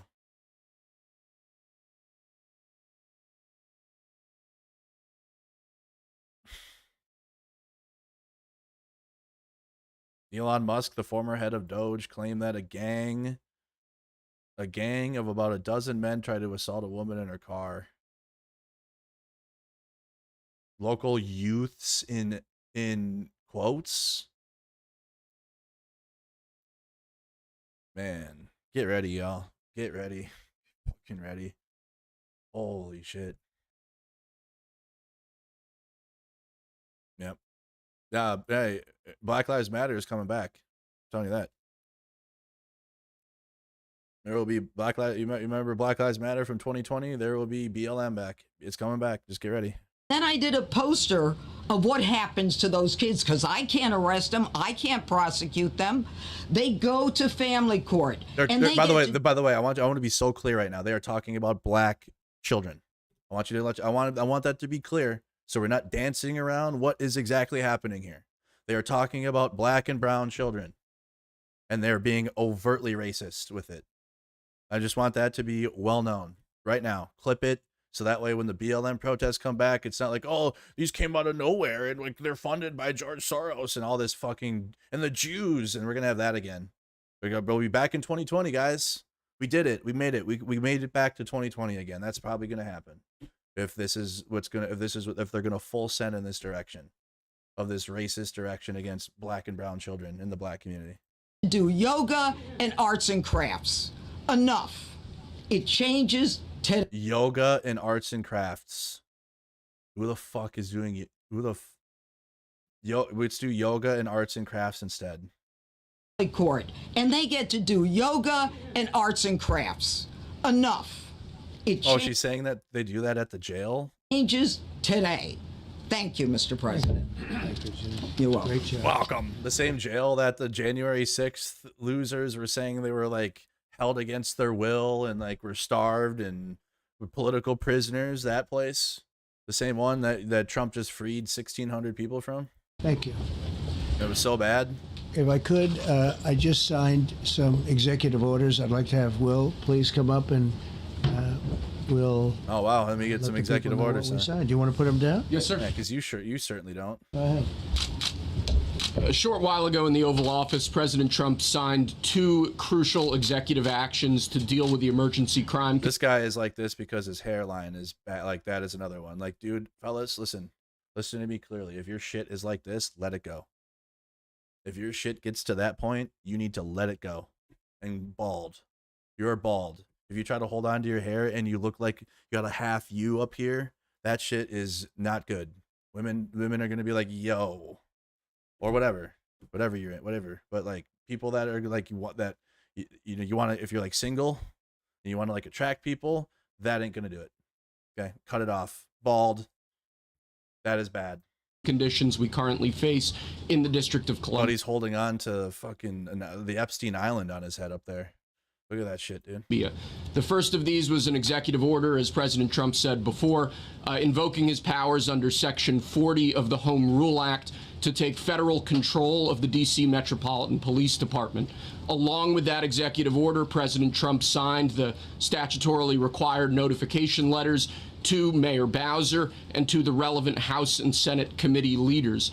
The second major executive action that President Trump signed was a presidential memorandum directing the Secretary of Defense to utilize the National Guard to address the conditions we see on our streets here in D.C. It also authorized the Secretary of Defense to work with state governors to utilize their...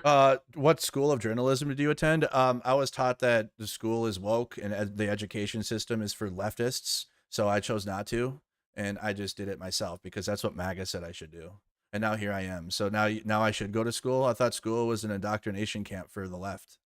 Now school's good, education good.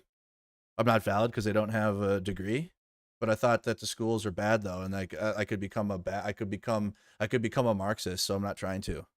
Right? You don't want me to become a Marxist and go to school, do you? What do you want? What do you want? It's either a Marxist institution that indoctrinates people, or it's something that gives you credit and accreditation and you can further yourself. Pick one. You can't have both.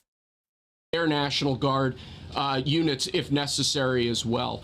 These are bold, decisive steps intended to combat the out-of-control crime conditions we've seen on D.C. streets for far too long, and I, for one, am deeply proud to be part of an administration that's finally coming to terms with these issues, sir. Thank you very much. Sir. Thank you. So, just to conclude, Washington, D.C.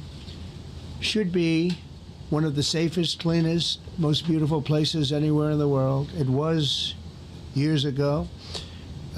We had one problem that was a pretty big problem. The radical left got out of control and they started trying to rip down statues and the Confederate statues. This is in 2020, so we're doing stuff from five years ago.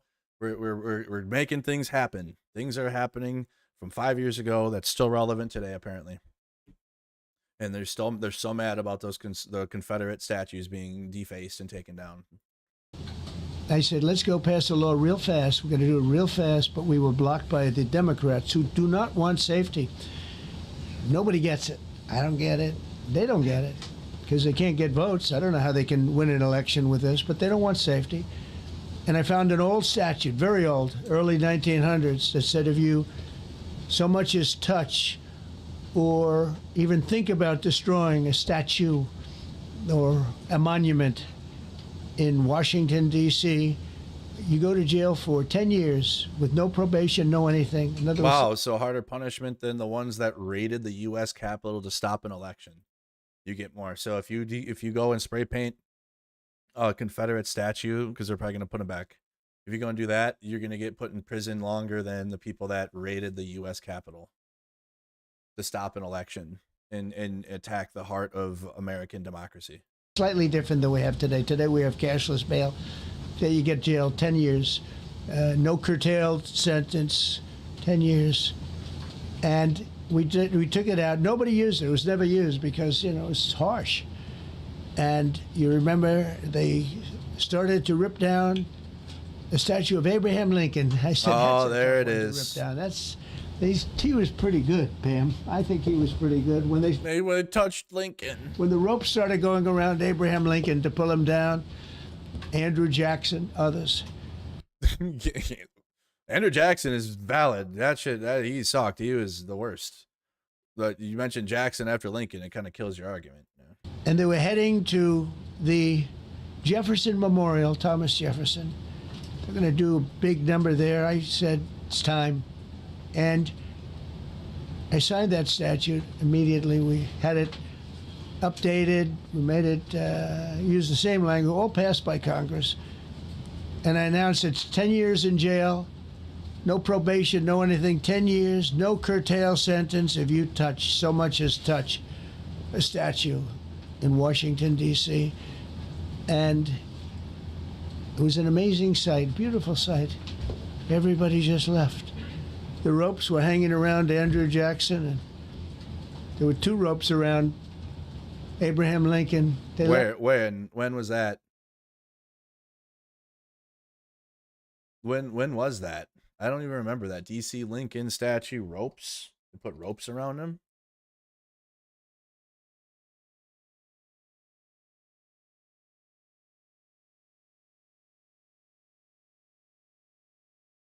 When did that happen?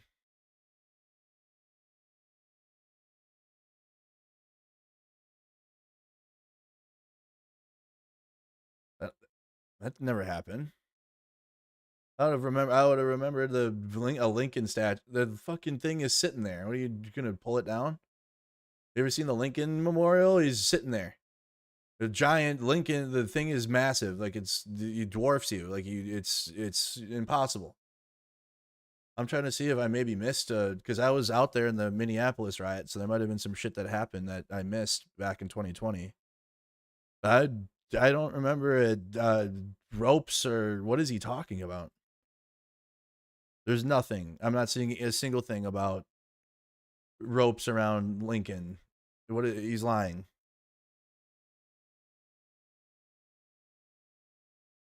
This is August 9th. Confederate statues in DC to be restored. Let me see here. Confederate one statue's pulled down with ropes and chains. That can't be the Lincoln. 2 Washington D.C. area statues commemorating the Confederacy. They're playing fucking games, dude, for normies that don't really care about, like, they care about the news, but they don't really care about to investigate it further. They just want the headlines, and like majority of Americans are like that, unfortunately. So they're Confederate statues. I'm fucking talking about Lincoln for you, liar. National Park Service announced Monday that the statue of Albert Pike, a Confederate brigadier general and revered figure among Freemasons, would resume its previous position in Washington's Judiciary Square. The statue was pulled down with ropes and shit. What a fucking liar. God, this president, dude. Listen, it needs to happen already. It needs to happen. You all know what I mean. I'm just going to leave it at that. The fucking liar, dude. It needs to happen. I can't wait for the day. I will go live. I will dance. I will do all types of shit that I don't do when that day happens, but it needs to happen. It needs to happen. And it will be celebrated by the world. This fucking liar. Lincoln, they had the ropes and the chains around a Confederate statue. DC protesters burned down this. What a fucking liar, dude. I knew it, dude. I know ropes around Lincoln. Plus, they had the Lincoln Memorial is like they have permanent police there. Like, that thing is like, you can go up in there and see them and everything, but they have the police are right around the corner. They have that thing locked down. Protesters toppled the only statue of a Confederate general in the nation's capital. And so this was in 2020, so we're going back in time. June 20th of 2020. Holy. What a month, what a date. What were we doing in the streets? That's what we were doing in that time period. The protesters toppled the only statue of a Confederate general in the nation's capital and set it on fire on Juneteenth, the day marking the end of slavery in the United States, amid continuing anti-racism demonstrations following the killing of George Floyd in Minneapolis. Cheering demonstrators jumped up and down as the 11-foot statue of Albert Pike. So he wants to mention Andrew Jackson. He doesn't say the act. They're playing games. They're playing games. They know exactly that it was Confederate statues that were toppled. And there's a secret amount of, there's like people that are actually racist and like want this shit to come back. Like, they play they're in the shadows. Like, they're watching right now. And I know you are. And don't worry, you'll be taken care of too eventually, along with this fascism. But they want this, and like Trump is absolutely signaling to them. Like, he's saying he's playing games in his words for Normans, but the ones that are actually like the South will rise again and all of this racist shit, and we want our Confederate generals respected and all this bullshit. They know what Trump's talking about. They know Trump is actually talking about the Confederate generals because they want that back, but they understand that Trump can't just come out and say, oh, the Confederate generals statues. So they know that he has to lie because it's a means to an end. So he has to lie to get Norman conservatives to say, wow, they were trying to protest, because a lot of 2020 was chaos, right? Obviously, the whole thing was just wild the whole year. And so in that, you can get lies in. You can fit lies in. You can say something like, oh, and a Lincoln statue was defaced or something. And then people go, oh, probably. Yeah, maybe. Yeah, that sounds right. No, it's not. It never happened. Never happened. But by him saying that, he can pull in people that aren't like watching the news every day and are aware of everything that's happening. He can pull in Normans. Left the rope. but everybody I am anti-fascist, absolutely. Yep, yes I am, Test. just left. And that was the last problem we ever had. You know, that was the last problem that we ever had with the statues. They were going wild. And somebody came to me and said, sir, in 1910, I don't want to give you an exact because you'll say, Donald Trump gave us wrong dates around like early on. You know, if I'm slightly off, they make you sound a little bad. So I won't put myself in that position. I won't put you in that position because I think everybody agrees with what we're doing today. But when I signed that thing, it was like a miracle. Everybody left. They were gone. They were starting to march down. They started the march toward Thomas Jefferson. And I figured he was always going to be safe. But they found something with him, and they found something Nope, wrong. with Abraham Lincoln. No, they didn't. Nope. And even in the name George Washington in California, numerous places changed the name of George Washington High School and various other places. They took George Washington's name. This was a sick, woke culture that I think we've largely ended. And a lot of those people that were woke are now turning out to be the opposite. I won't go so far as to say MAGA. It's a very special category. Yeah, special. Definitely special. We'll go with that. But they've gotten out of that. But we have people that love this country and they love this really beautiful capital. It is. I flew over. He's talking about people. Listen, if you're wondering what he's talking about, people, dissenting voices against Trump and people that are just progressive in general and like are against Confederates and statues and like really we're like trying, like in 2020 there's a serious like energy to like to delete a lot of our history of like the racist history and like take it down and stop celebrating it. For example, that's why when I went to Ukraine, I saw Soviet statues still standing. It made me mad. Right? It's Ukraine's history, but like that's Russia. That's they have like Russian monuments still up in Ukraine of like some Soviet like enforcer of like they have like executioner, like Soviet Union executioner monuments that Russia put up in Ukraine, and they're still there. And like they're cool to look at, but like the meaning there is like this monument is for an executioner for the Soviet Union. They were keeping like Ukrainians and other countries in the Soviet Union down. So like for me, I was like, man, and like Greg Terry will tell you the same thing. Like one of the things that he really focuses on for like he doesn't really focus on the politics too much, but you ask Greg Terry, he's going around the front lines and he sees the Confederate statues, for example, like those. It's shit that are not Confederate statues, sorry, Soviet Union statues of bad Russians in the Soviet Union that are still in Ukraine. Anyways, that's like modern day right now that we're talking about, modern day, olden day. But in America, we have Confederate statues of the loser South that try to undo America. Okay, and we had a civil war over it and try to keep slavery going. They lie and they say it was about their personal rights and they can go fuck off. It was about keeping slavery, and they wanted to fight to keep slavery. So anyways, they lost, and they had generals, obviously, and like we fought each other. And so there's a lot of statues up of those generals. And in 2020, when we're having a Black Lives Matter movement and like people that are trying to fight police brutality, but it's also connected to systemic racism in the United States that has gone back since our origin point. America became a country off of racism. Okay. And like people that are different. It's a part of that, and if anything, I didn't support like knocking them down and like destroying them completely, because like there needs to be a reminder in my opinion of like what can happen. Like I like reminders of bad things, but those need to go into museums. Okay, you could have done two things. One, the Confederate statues that were being toppled, but then they could have been put into a museum.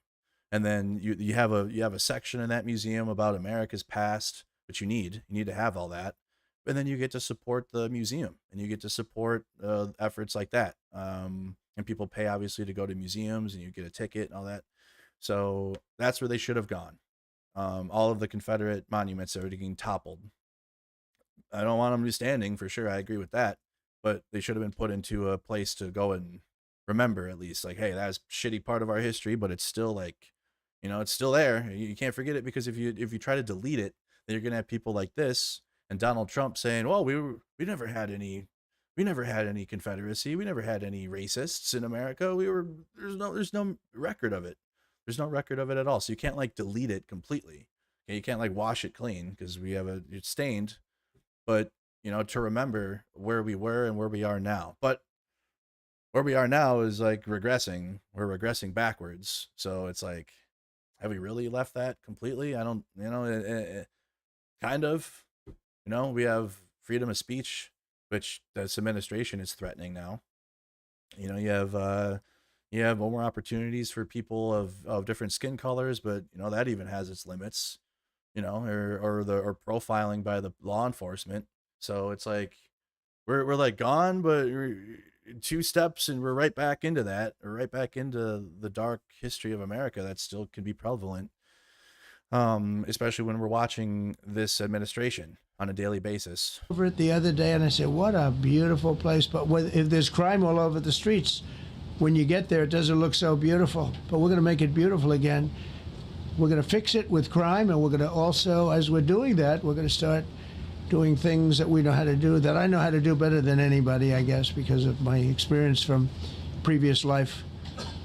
But not only are we stopping the crime, we're going to clean up the trash and the graffiti and the grime and the dirt and the broken marble panels and all of the things they've done to hurt this city.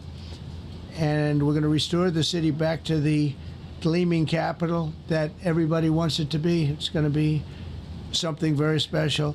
All of these people are really tough. Could I shake your hand, Gaddy, please? You're going to be so important here. You're going to be the guy. I hope I don't have to fire him in 2 weeks because he's too soft. I don't think he's too soft. If I do, I will, though. Is it okay if you're soft, weak, and pathetic like so many people? I will fire you so fast. You're not going to have to worry about that. No, I think you're going to do a fantastic job. And everybody in this room, they may not express it, but they all want that to happen. They want to be safe, and they have families too. So it's an honor to have such a large group. I've done this for years now, hard to believe. I've never seen this room so packed. In fact, I'm sure it's a violation of every fire code. But we'll let you stay anyway. You're taking a chance.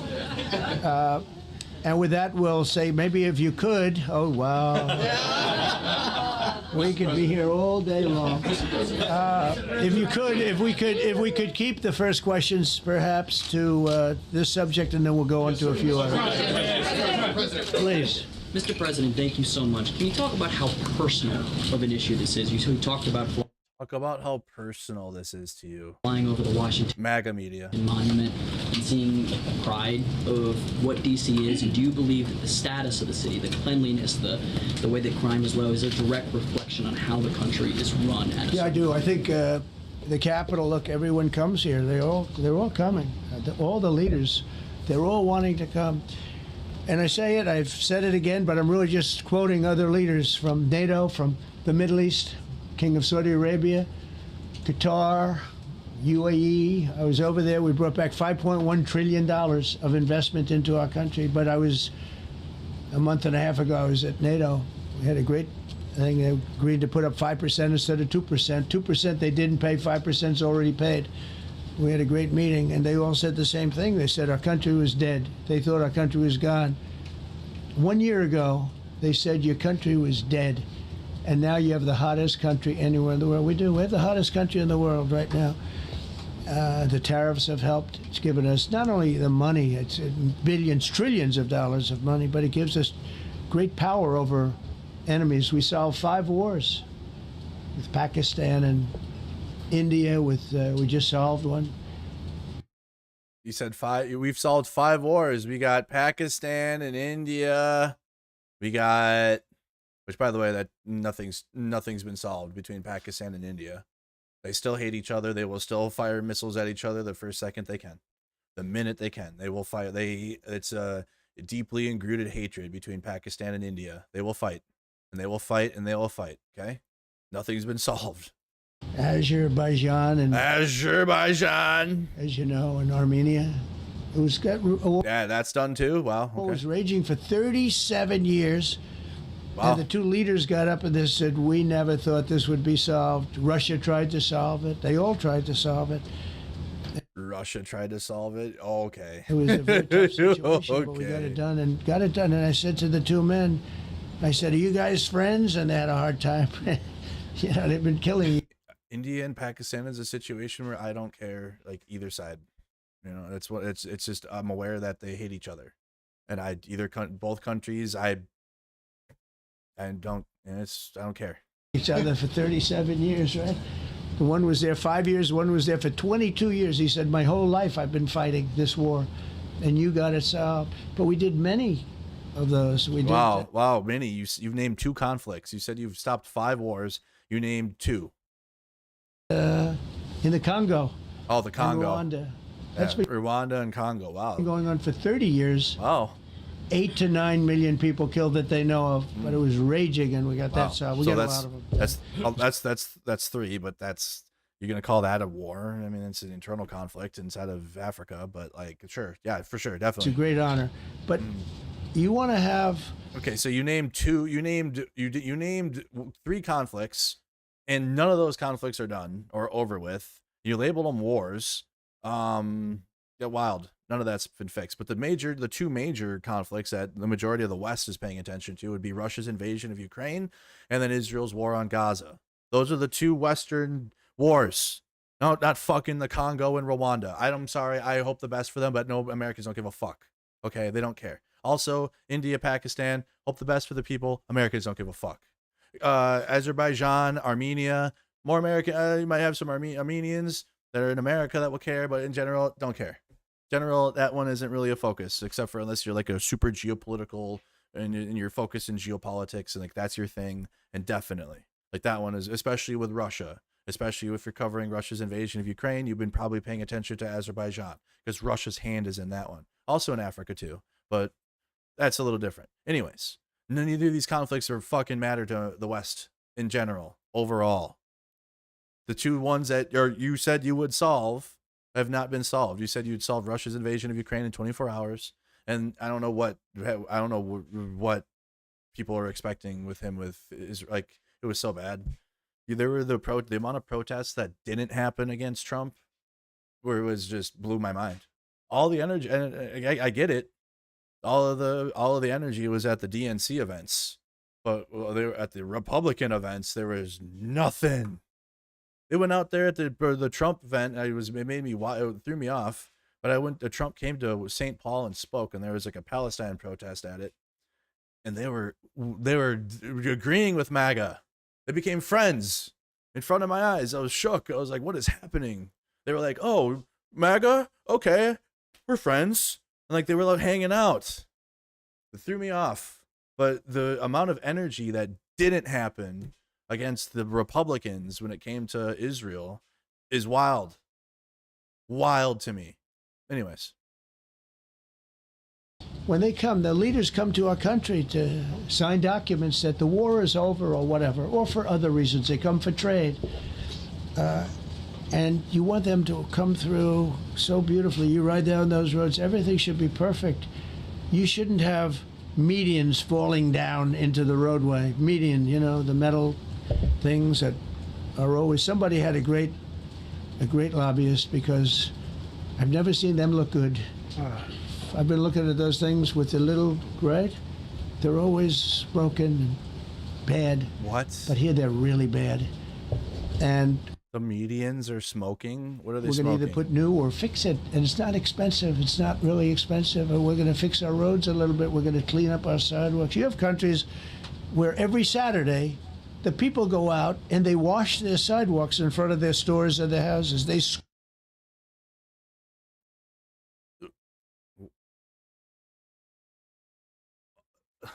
I don't know what to say.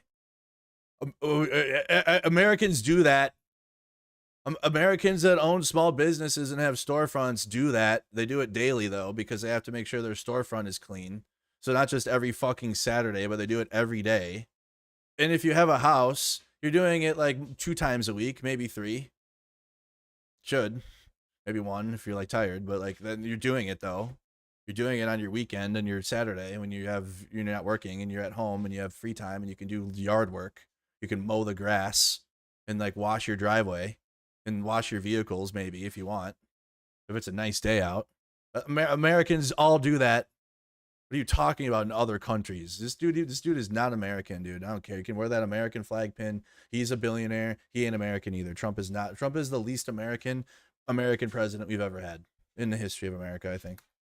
In the history We're of our going to country. either put new or fix it, and it's not expensive. What is he it's not talking really about? expensive. And we're going to fix our roads a little bit. We're going to clean up our sidewalks. You have countries where every Saturday the people go out and they wash their sidewalks in front of their stores or their houses. Go they out. They scrub their sidewalks. Wow. So we the American mind could never comprehend scrubbing their sidewalks. aren't quite at that level yet, I don't think. Gaddy. I remember all that I can edge a sidewalk.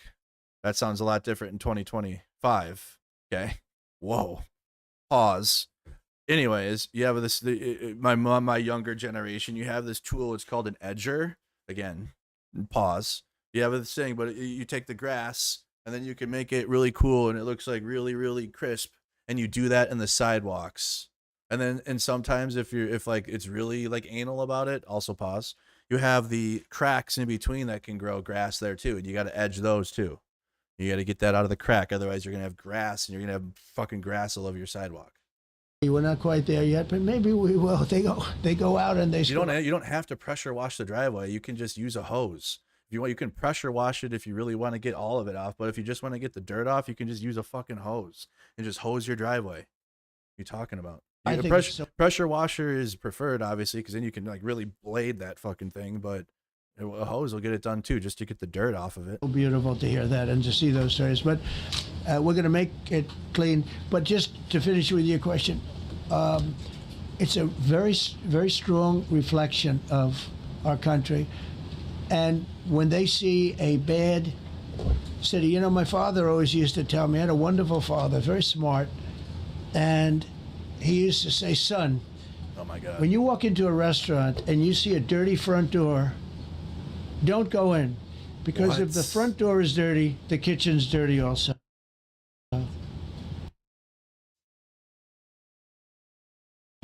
Same thing with the Capitol. Well, the White House door looks pretty clean and it's full of shit, so I don't know about that one, Trump. If our Capitol's dirty, our whole country is dirty, and they don't respect us. So it's a very wow, what a metaphor. Yeah, if our Capitol is good question. Oh my God. Question for you on the specific issue. Do you expect more cities to follow DC's path if this goes through? So the idea is that Chicago, LA, San Francisco, would they expect? You have no power. You have no power there. He'll use FEMA or disaster aid and like try to use federal funding to force other states to do it. Action, what we've seen in DC. So he'll try that for sure. Any other questions, sir? There's reporting that the administration is going to reclassify marijuana. Would that send mixed messages that if marijuana is okay, some drugs are okay, but we're trying to clean up crime? How do they go hand in hand? Mixed messages. Get the fuck out. If you're a conservative and you think marijuana is adding to the crime, you need to go and get your head examined. They're the same fucking losers that's kept that marijuana on Schedule 1. It's a Schedule 1 drug that's up there with meth, you fucking idiots. That thing has needed to be changed for the last 15 years. It's needed to be changed to legalization. What a fucking moron. What an absolute moron. We're only looking at that. That's early, but somebody reported it, which is fine. We're looking at it. Hey, Renegade Chungus just raided. Thank you, Renegade Chungus. Some people like it. Some people hate it. Some people hate the whole concept of marijuana because if it does bad for the children, it does bad for people that are. Everybody spark up. My 420 friendly audience. I'm gonna go hit this joint really quick because Donald Trump says that it's bad. So. Than children, but we're looking at reclassification, and we'll make a determination over the next few weeks. And that determination hopefully will be the right one. It's very and so the guy that hold on before I go, the reporter is asking it as if, hey, you sound super critical to maybe make weed not so bad, because the reporter is reporting from a conservative lens, which is cooked. So he's like, hey, marijuana is bad and it's a drug and drugs are bad, okay? Okay, drugs are bad. Okay. But how does that all add up, Trump? And then Trump's like, well, we'll look at it. So a potential Trump good, which would be legal, like lowering the schedule of the drug and how severe it is, or just fucking legalizing it. That would be a Trump W, but we'll see if he gets held back by his own conservative loser base. That's like, we can't have weed. My grandpa, who was a Marine Corps drill instructor, he's not Republican at all. He's union, but he's like old school Democrat. You know what I mean? Still got like honestly, like he's old school Democrat. It's so different because they're like my grandpa would be like what conservatives think they are, and it's wild to understand this, right? My grandpa is labor guy, union man for decades, Marine Corps drill instructor, not right wing at all. Okay, but he is what right wingers LARP as, and it just makes me laugh. Just understanding my grandpa in all of this. I forgot where I was going with that, to be honest. I'm just so thrown off. Sue Jack, thanks for covering this and putting your own intellect at risk outside of the rest of us. Thank you, Sue Jack. You feel dumber by the second. I'm trying. I'm fucking trying, dude. I'm trying to get through this. But anyways, I was getting to it. My grandpa, union man, Marine Corps drill instructor, literal, like, fucking things need to be perfect. Okay.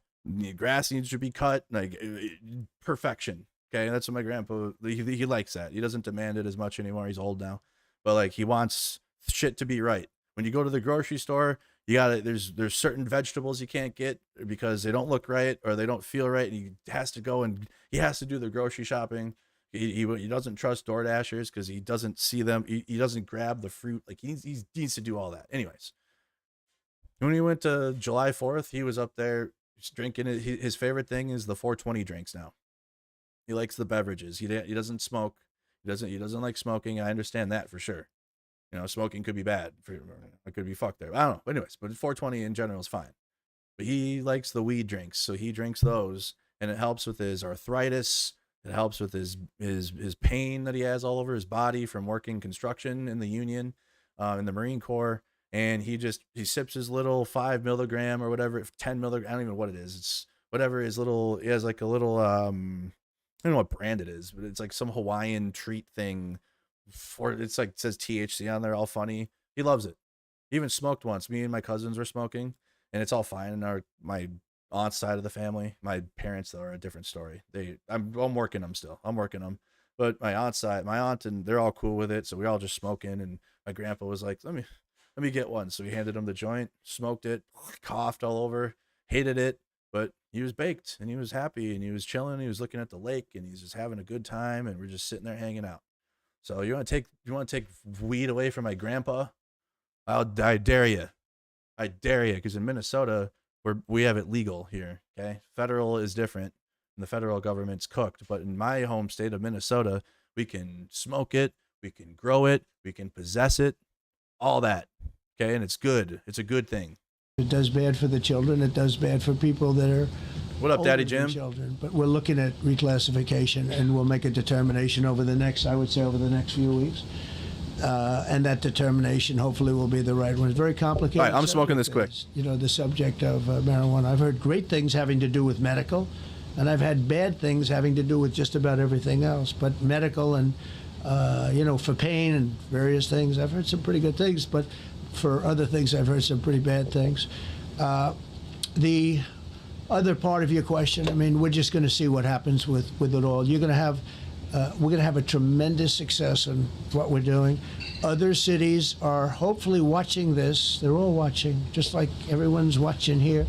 They're all watching, and maybe they'll clean up, and maybe they'll do this and get rid of the cashless bail thing and all of the things that caused the problem. I mean, maybe they'll self-deport too, you fucking clown.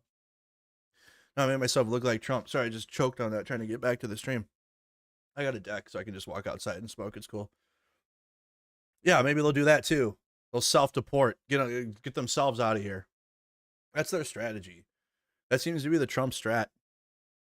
Is be loud and obnoxious and also aggressive in actions in hopes that people themselves will do the thing that they want them to do. They're put pressure on in hopes that the receiving end will then act on how they do it. Right now, Are they going into dissenting voices' homes and doing full on Nazi Germany shit? Not yet.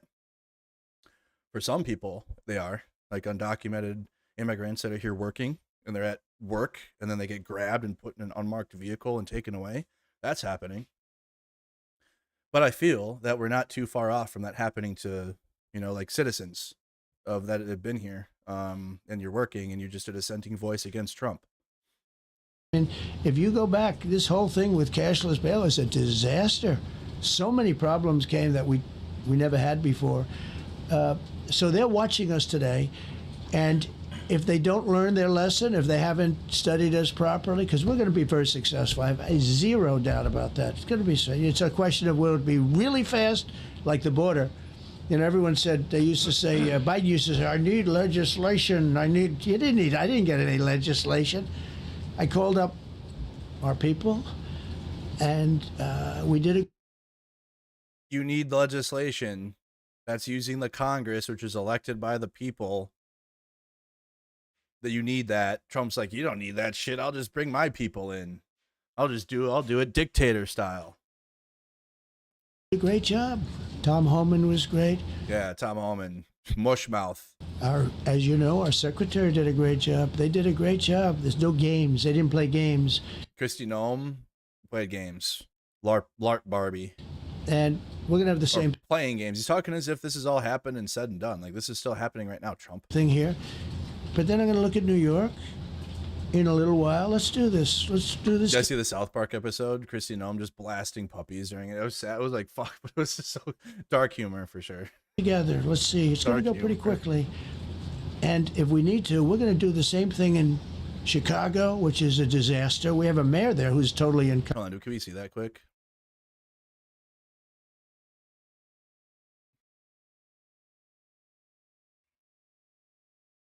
They have that clip? Yeah.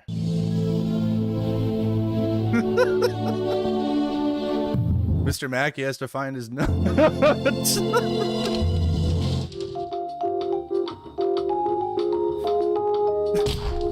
Mr. Mackey? Yes, right here. Have a seat, sir. What makes you want to work for immigration enforcement? Well, you see, I got a nut. All right, you're hired. Take this to the next station for your physical and orientation video. I got a nut. That's it?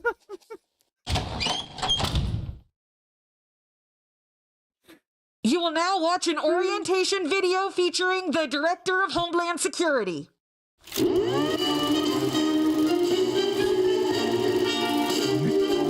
Welcome to the team, recruits. I'm Kristi Noem, head of Homeland Security. Oh, she seems nice. She seems nice. A few years ago, I had to put my puppy down by shooting it in the face. Because sometimes doing what's important means doing what's hard. Jesus Christ. Whoa! Now we'll ask the same determination of you. Because detaining and questioning people is never easy. Oh, God! As the face of Homeland Security, I'll be leading the way. And together we'll make sure everyone is in this country legally. Oh my God. So let's get out there and get them, recruits. Together we can make it happen. We hope you enjoyed the presentation. Please step through to the vehicles for your first raid.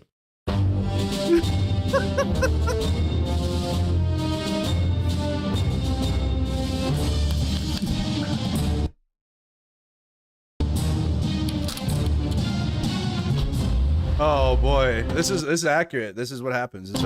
Keep your hands and feet inside the vehicle at all times. Your first raid. Lock it up, recruits. Prepare to raid. Okay. Oh my God, dude. Just absolute cinema. Oh my God, dude. The whole episode is just, you just can't stop. I just cried the whole episode. Competent. He's an incompetent. It's like one thing after another that's just like relevant. And all of them are trying to own it. Like I think she still have the profile picture. Like they're trying to make it like they're like, yeah, that's me for sure. Oh, she changed it back. Yeah. Or does she have it on her normal? Does she have it on her? Does she have it on this one still? Nope. Wasn't so funny? Why wasn't it funny anymore? She changed her profile picture for like a day. Oh, why didn't you keep it?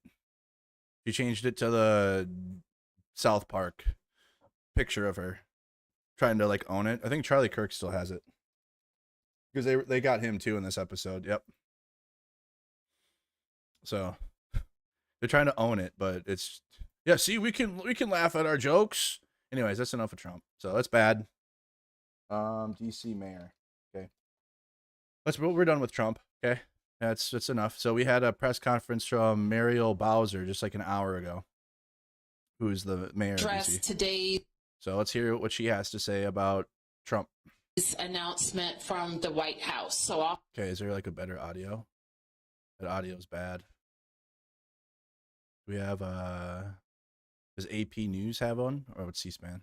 I've said before, and I'll repeat that I believe. No, we need the full one. Okay, dang, dude, we're gonna be going back to DC here. Just be ready, dude. Like this is crazy. This is all just crazy. So fuck it, dude. Address today's announcement from the White House. So I'll have a short statement and then we'll be able to take a few questions. So let me start by saying this. Washington, D.C. is a beautiful city, magnificent city. We're home to 700,000 Washingtonians. We welcome millions of visitors every year from around our nation and around the world.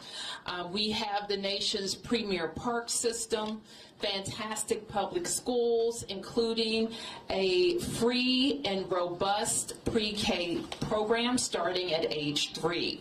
We have a tremendous public transportation system, and we have hardworking people here who are raising families, starting businesses, and hiring workers. So it's very important to me that for all who live here and visit here, just know how beautiful our city is and how proud we are of all that we've accomplished here. We're unique. You know what's funny, ironically, is every time I've gone to DC is I do a nighttime stream. And I just thought of that. I didn't think about that. But every time I've gone to DC, I walk around at nighttime while on live, and it's nighttime, and you can walk and you can go for a run around the whole area. And I did that, or like I'd scooter around or walk around. In other ways as well, though we pay taxes, in fact, we pay more than most states per capita. We're not a state. We don't control. Like, are you going to have your onesies and twosies crimes? For sure. And that those people responsible for those crimes need to be held to the highest order, whatever. But it's not a systemic issue that MAGA is trying to make it as if like this is a product of like liberalism. That's what they're doing. Let's just cut through the bullshit. This is a product of liberalism. There's rampant crime happening everywhere, and it's not going to stop until we use the National Guard and like I take control of the police, and it's just insane. It's insane for sure. Does crime happen? Yep. Does it need to be held accountable? Yep. Do we have a criminal in the office that's holding the highest power in the world? Yep. Is he held accountable? No. So it's like you're playing games here all around. DC National Guard. We don't have senators or full autonomy. Limited home rule gives the federal government the ability to intrude on our autonomy in many ways. I've said before, and I'll repeat, that I believe that the president's view of DC is shaped by his COVID-era experience during his first term. And it is true that those were more challenging times related to some issues. It is also true that we experienced a crime spike post-COVID, but we worked quickly to put laws in place and tactics that got violent offenders off our streets and gave our police officers more tools, which is why we have seen a huge decrease in crime because of those efforts. We have been able to reverse. Yeah, I know. I keep telling you guys, MAGA is living in a loop cycle of COVID. To not like They live in like 2019, 2020, 2021, and that's it. And they that's what they live in. And we are forced to be in this because he's the president. And they have control of the Congress and the government. So they're going to dick the rest of our country backwards and keep playing us in this cycle because they can't understand anything outside of what right-wing media tells them. And so they're going to just be stuck in this fucking loop that we're in here. And we're going to keep going back and forth. That 2023. Or 16 when he gets mad at Obama. Yep. When he's mad at Obama, we're back in like 2015, 16, 17. And then usually we're operating in like when he lost and like around that period. Crime spike. This presidency is a redemption for what he will claim as like a stolen election, right? Trump said that he won and it was stolen from him. And this is a redemption arc of Trump, and like he doesn't care. That's what he's on right now. And conservatives that were fucking duped into believing all of this you're complicit in it. You are. People that voted for him, you're an idiot. This year, crime isn't just down from 2023. It's also down from. Here, I will just put it this way. I got one for you.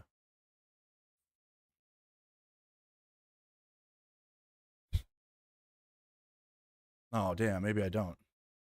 Oh, did I retweet it? I don't know what I did I don't know what I do on this app anymore. Oh, here you go. What she said, 3 Trump, what did she says? She says something hilarious. I can't remember what she says. Trump 3 times or whatever. If you've triple trumped. I've single trumped. I fucked up once. But I was, again, just to remind you, I voted for Trump in 2015 or 16, and I was 10 years younger. And I was a drug addict. So I wouldn't like look to me 10 years ago as like someone like, oh, Mercado really had it all together. He really had sound political beliefs and made that decision because I was I didn't know what I was doing. And I was on drugs, and Trump sounded good because I already had like right-wing propaganda in my brain my whole life. So it was like easy to like look at that and be like, oh, wow, this guy isn't a politician. He's different. No. And that was it. Single trumped. Learned my lesson. Couldn't do it. 2020 and obviously 2024. I voted for the Democratic Party for the first time in my life. So I'm not there anymore. But people that have triple trumped, listen to this lady. I've had it with white people that triple trumped. Yeah. That have the nerve and the audacity to walk into a Mexican restaurant. A Chinese restaurant, an Indian restaurant, go to perhaps their gay hairdresser. I don't think you should be able to enjoy anything but Cracker Barrel. I agree. Cracker Barrel and Morgan Wallen. You can have Morgan Wallen. That's it. That's all you fucking get. That's all. And Denny's. You can have Denny's too. That's all. Maybe not. I don't know. We'll talk. We'll see if we can. Denny's or Perkins. They got to have one. So we'll figure out what they can have. But that Morgan Wallen, Cracker Barrel, and you can have mud shit. Anything with mud. You know, the mud wrestling, mud fucking all that mud shit. You can have that too. And if you want to triple Trump and you want to browbeat DEI and you want to browbeat gay people and you want to browbeat black people as you've been doing for 400 years, and you want to browbeat this generation of immigrants that come over here and open up businesses earnestly, pay their taxes, you want to demonize them and call them rapists and felons and all this shit when the felon is the teeny weeny mushroom cock piece of shit Cankle's McTaco tits at the top of the ticket. I have fucking had it from top to bottom. White people that triple Trump should be banned, boycotted from enjoying the best thing that America has to offer. Which I agree. I support this message. Go fuck off. You want to cry as if all the immigration and everything that's brought America like cool stuff and like that's bad. You should go and live in a hole. The best thing that America has to offer, which is multiculturalism. Get your fat asses out of the Mexican restaurant and get your fat asses over to Cracker Barrel, because nobody wants to see your fucking smug ass, teeny weeny, pink arm, big gut around. Nobody wants to see that shit. No one. I agree. No one wants to see that shit. Also, I have a good bookmark too. I saved this one because this one was too good. Okay, so she cooked. And then this one, Lisa Kudrow, who plays the Republican really well. She plays the Republican actor, whatever. The whole impeachment thing was baseless, okay? So the Democrats claim that Trump pressured Ukraine into digging up dirt on the Biden family, and their only real evidence of that is a transcript of him doing it. So what did he say on the transcript? What transcript? Well, you just mentioned a transcript. Check your tape. I said no such thing. You said the only real evidence was a transcript of Trump pressurizing Ukraine. There's no such place as Ukraine. Yes, there is. I choose to believe there is not. In March, the president said the pandemic would simply go away, didn't he? Okay, see, this is what the media does. You lie, fabricate, fantasize. The president never said that. It will go away. Just stay calm. We want to protect your shipping industry. Okay, I know this doesn't fit with your agenda, but this never happened. Every Republican, every single one that is like trying to lie, at least not all. Like I can't say all. There's a lot of Republicans that are just ignorant, and that's not a bad word. You just don't know what the fuck's going on out here, but you choose to be right wing for some reason because it's comfortable. But like the ones that are out here lying though, and are out here like grifting and influencing every time, that's them. There isn't one that isn't like that. Anyways. 2019, before the pandemic, and we're at a 30-year violent crime low. We're not satisfied. We haven't taken our foot off the gas, and we continue to look for ways to make our city safer.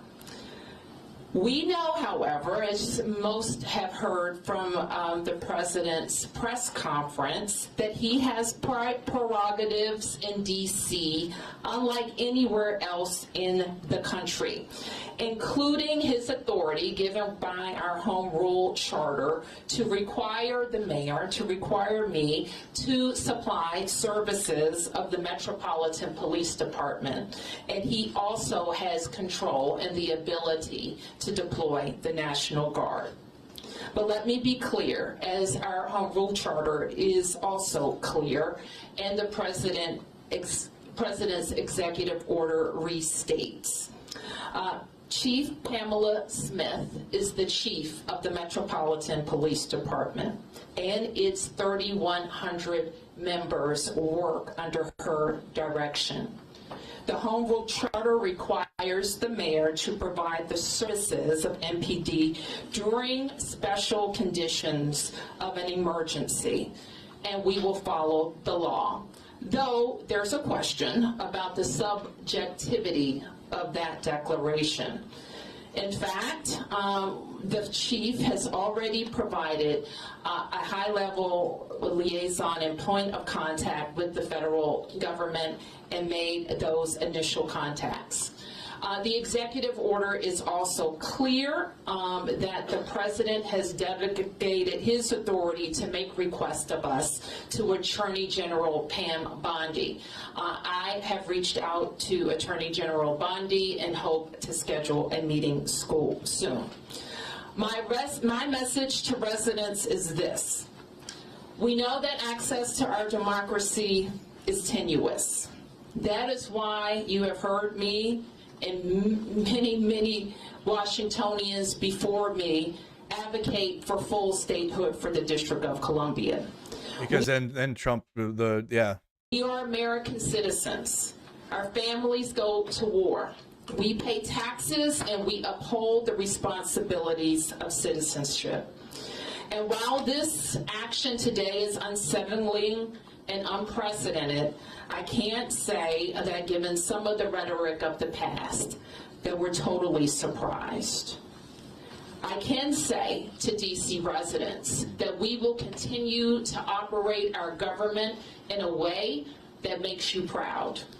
We will balance our budgets. We will deploy our services. Our kids are going to start school on August 25th. And we will work with the federal government to do the things that they should do for our city, including making sure that we have the judges that we need including making sure that all federal parks are supported, not just with law enforcement, but with other clean and safe activities, and including making sure that our economy is supported by rational federal actions as it relates to the federal workforce, federal workers, and federal property in the District of Columbia. So with that, I want to ask Chief Smith to talk about her interactions with the federal forces, federal police and law enforcement that have been engaged in the district over the last several days, and the strategy that she thinks would be important while we have additional federal police officers. Thank you, Madam Mayor. I'm Pamela Smith, the Chief of Police of the Metropolitan Police Department. And as the Mayor stated, you know, we have a responsibility to support the executive order. And one of the roles that I have is to ensure that we work very collaboratively with our federal partners. I know that most of us know in this room, and those of you that are watching on television, that the efforts of the federal law enforcement officers began in our city on Thursday night.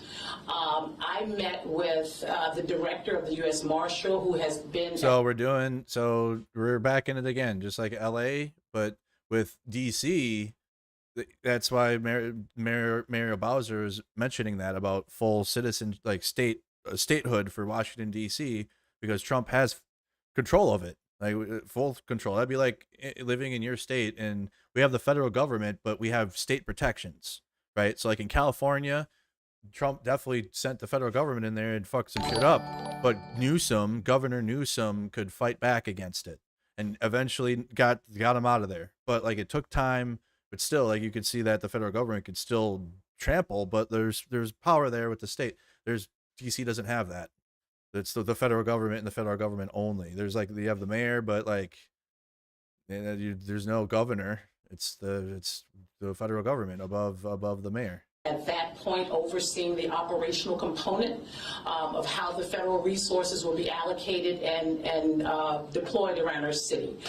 With that conversation, it was very, very important for me to ensure that not only do we work collaboratively with our federal partners, but we offer up areas across our city where we can work with them in areas where we know that we want to reduce crime.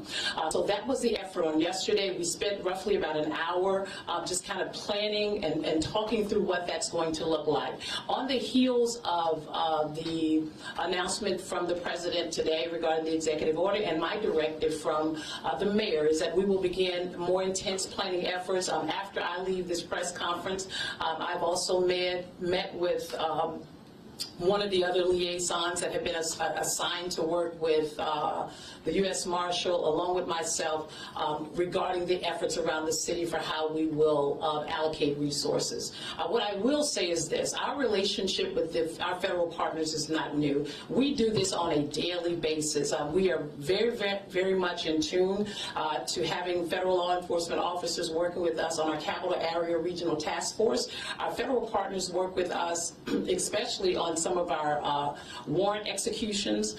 They work very, very closely with us with our Violent Crime Suppression Division, and it is my intent and my police department's intent to continue those efforts. What you will see is an enhanced presence. The second thing that's really important to me, and I'm speaking directly to our community, is that we have a relationship with our community that is very important to us, our community members. And so having our Metropolitan Police Department working alongside of our federal partners who have come into the city to really help us assess and deal with the crime, some of the crime spikes that we have, we will work alongside them, but intentionally, we want to make sure that our community understands that we are there. We're going to be boots on the... Yeah, they'll be there tear gassing you. I'm sorry.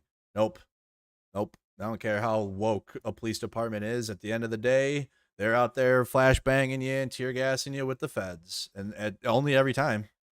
Never have I ever seen a time where like the local police will be like, actually no, and like they stand and they have like the people behind them, and then like they protect the people against the feds. Nope, they are locked arms. Actually, they like hold hands. Oh, let's go! It's so cool. We get to hang out with the feds today, and then like they'll gas you. So all nice words, but until we see differently, which we never have, you will be used by the federal government, and you will be tear gassing and flashbanging people right along with them. No, you will be used to tear gas and flashbang people while they grab people. That's how this is going to work, just like it has every time. If you see something, again, say something. We value those relationships. We've seen protests where like the police are there and like they'll take a knee. Like we've seen that, but that isn't like what I'm talking about. When the feds are used, the police are like Minneapolis police, for example, pretended like they were caught off guard when the ICE came, and then they lied, and then they put out a statement saying the ICE wasn't there. There's no ICE, and then their ICE was there, and like with their badge on and everything. So they're gonna play games, right? The police are not your friend. They will work with the feds. I've never seen a police department that stands against it. That's what I'm glad that we have blue states. That's what I'm worried about. Police departments are cooked. The state is like the state government, if it's blue right now, is like what you need to look at if you're like protected there. If a red state, they can't wait to absolutely do full fascism police force. But in the blue states, they're held back by our governments, thankfully. Kind of. Not really. Community members, and I want to say thank you for all the work that you've done with the Metropolitan Police Department up to this point. Those relationships are very, very important to us, and we want to continue to build upon that and continue to enhance that. I'll turn it back over to Mayor Bowser now. Okay, we'll take a few questions, and I'm joined by members of my public safety team, including Deputy Mayor Apia and Chief John Donnelly. Yes, please identify yourself. Mayor Bowser, Campbell Robertson, New York Times. Do you think this was inevitable, or do you think there are things that the city could have done, the city council, to prevent this day from happening? This is, I don't know. I can't answer that question, and I think that's a question that you're familiar with the rhetoric about the city and how long it goes back. And we also know that we're not experiencing a spike in crime, but a decrease in crime. Yep. Mayor Tom Sherwood, 28 News Radio.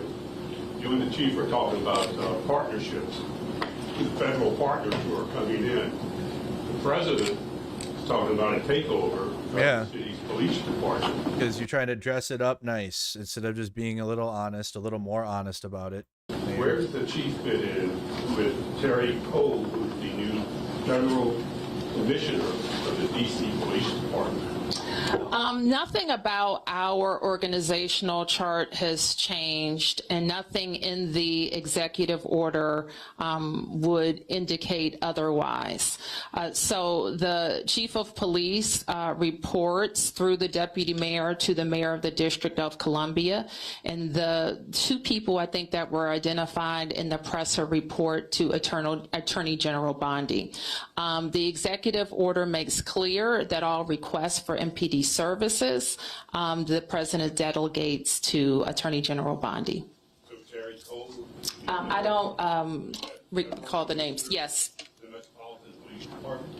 Where does he fit in that? That's a question for the Attorney General, I think. Yep. Mayor, to what extent are you planning to... You said massive protests in Israel against Bibi's government. I mean, can I be so serious? With this happening, Americans are stretched thin. I speak for Americans. I'll do it. We are stretched thin. We're having the federal government send the federal agents into our cities to fuck people up, okay, and grab people. So it's like a lot this and I guess like there's things happening in Ukraine that don't get reported on a daily basis. It's look at what's happening. Washington D.C. is just taken over by Trump today, right now. I'm sorry, but I don't think Americans are really looking at Israel right now. You can for sure, but we have. This is like gonna come to us faster than Netanyahu's fascism. Okay, I get it though. I get it. A lot is happening. So many things are going on. Very important to keep it all. But like this is for me issue number one. Okay, at this point in time, right now on this day, August 11th, 2025. The Donald Trump administration, the president, and what we are experiencing is my number one issue, and then there's other issues I have, but they're not in the forefront anymore. It's this. Cooperate in this new framework, or is the city planning anything to prevent this from happening, including any legal action?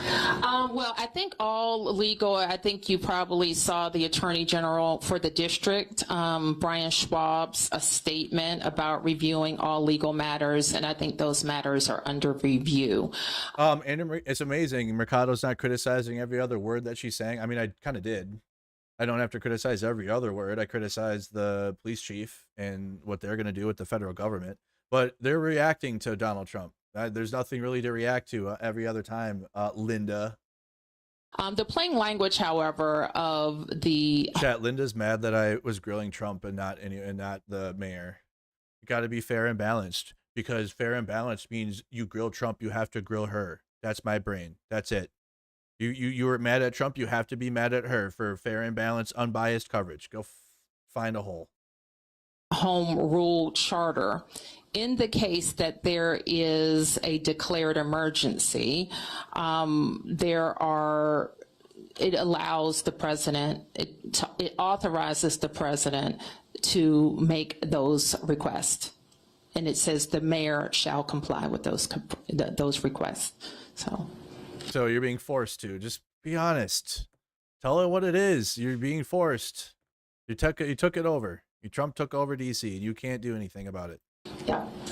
Which is true. It's just true. It's just what it is. News now. Are there any concerns that, with this rhetoric, and we have NPD, the National Guard, possible other law enforcement agencies on the ground, that there will be confusion about who's in charge, who these officers answer to, and how people should... They're answering to the federal government. The federal government is in control of DC. ...respond if approached by any of these officers? Well, we should note, and we have been advised, and we will continue to make this clear that this is needed in our city, that all law enforcement be identifiable by a uniform, a badge, a jacket, so that people know that they are law enforcement.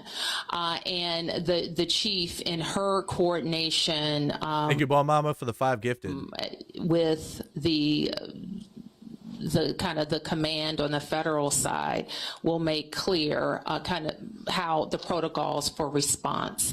And if there's any additional information we need to get out to the public, we will.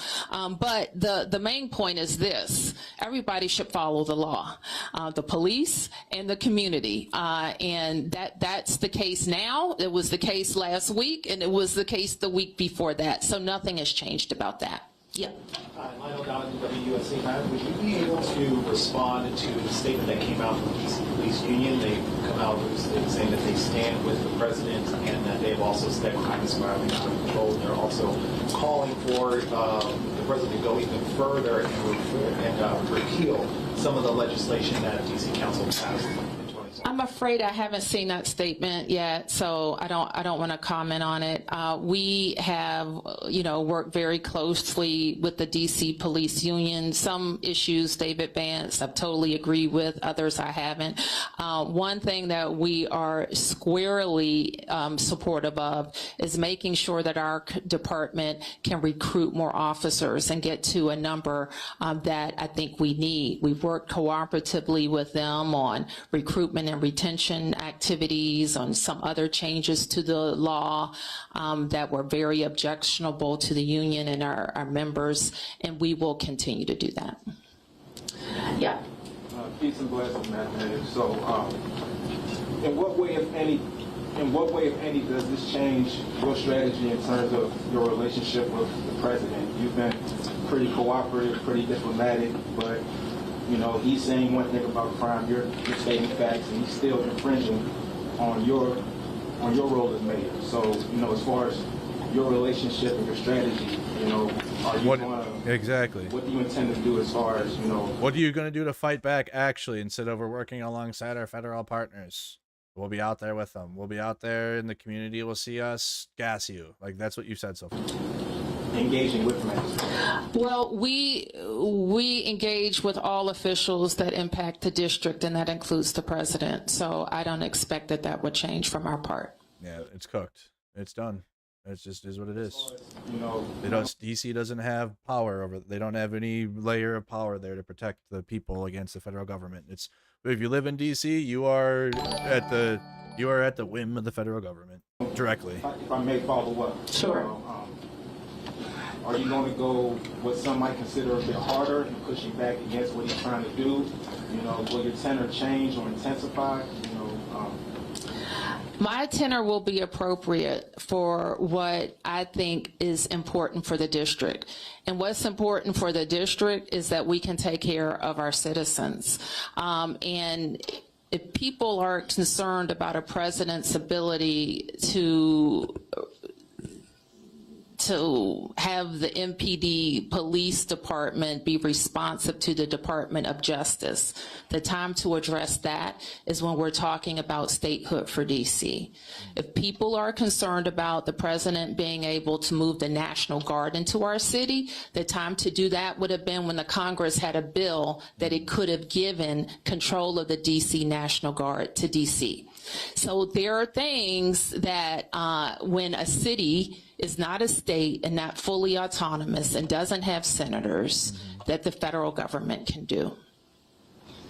Yeah. Lack of actions have consequences. Ever watch John Wick? So the whole story is about consequences. Garrett from the Boston Globe. Yeah. Consequences for your actions. Just to follow on his question, you at times in President Trump's first term were more confrontational with him, especially in 2020. You've tried to be more cooperative this time. Any second thoughts about that approach? And are you planning any sort of defiance, symbolic or whatever, in light of this? Well, I would refer you to the law. Humble Charter. He referred to it. They don't abide by the law. So they don't. Oh, man. Yep. Got to get my gas mask. I have one, but it's old filters now. So refer you to the executive order. And so everything that we have said maintains my authority given by the Home Rule Charter. Yeah. Josh Chapin, Channel 7. I just want to be clear also that this ramp up, this emergency we're talking about is a brief period, like a 30-day period. Am I right? The charter gives him the ability to do it for 30 days. Yeah. Yes. So that means cooperating with the, whatever he wants to do. Well, it means that we follow the law, that the MPD follows the law as well as all of the federal officials who are here. It's also important and we will do this in our communications with them, understand like what they're looking to see. So the fact that we have more law enforcement and presence in neighborhoods, that could not, that may be positive if people. We're coping through it. It's okay though. I mean, what else are you gonna do? What else can you do? You don't have a governor. You don't have senators. You're a city that's controlled by the federal government. What can you do? Are other than that's why. Then maybe now you understand why there's black bloc anarchists in DC. The dark protesters. Like that, or in the umbrellas and shit. That's why, dude, because the shit is, they don't have anything there. That's why they go hard. They go as hard as they do there with the protests, because they don't have anything protecting them. If it's a positive action, so that's what the executive order says.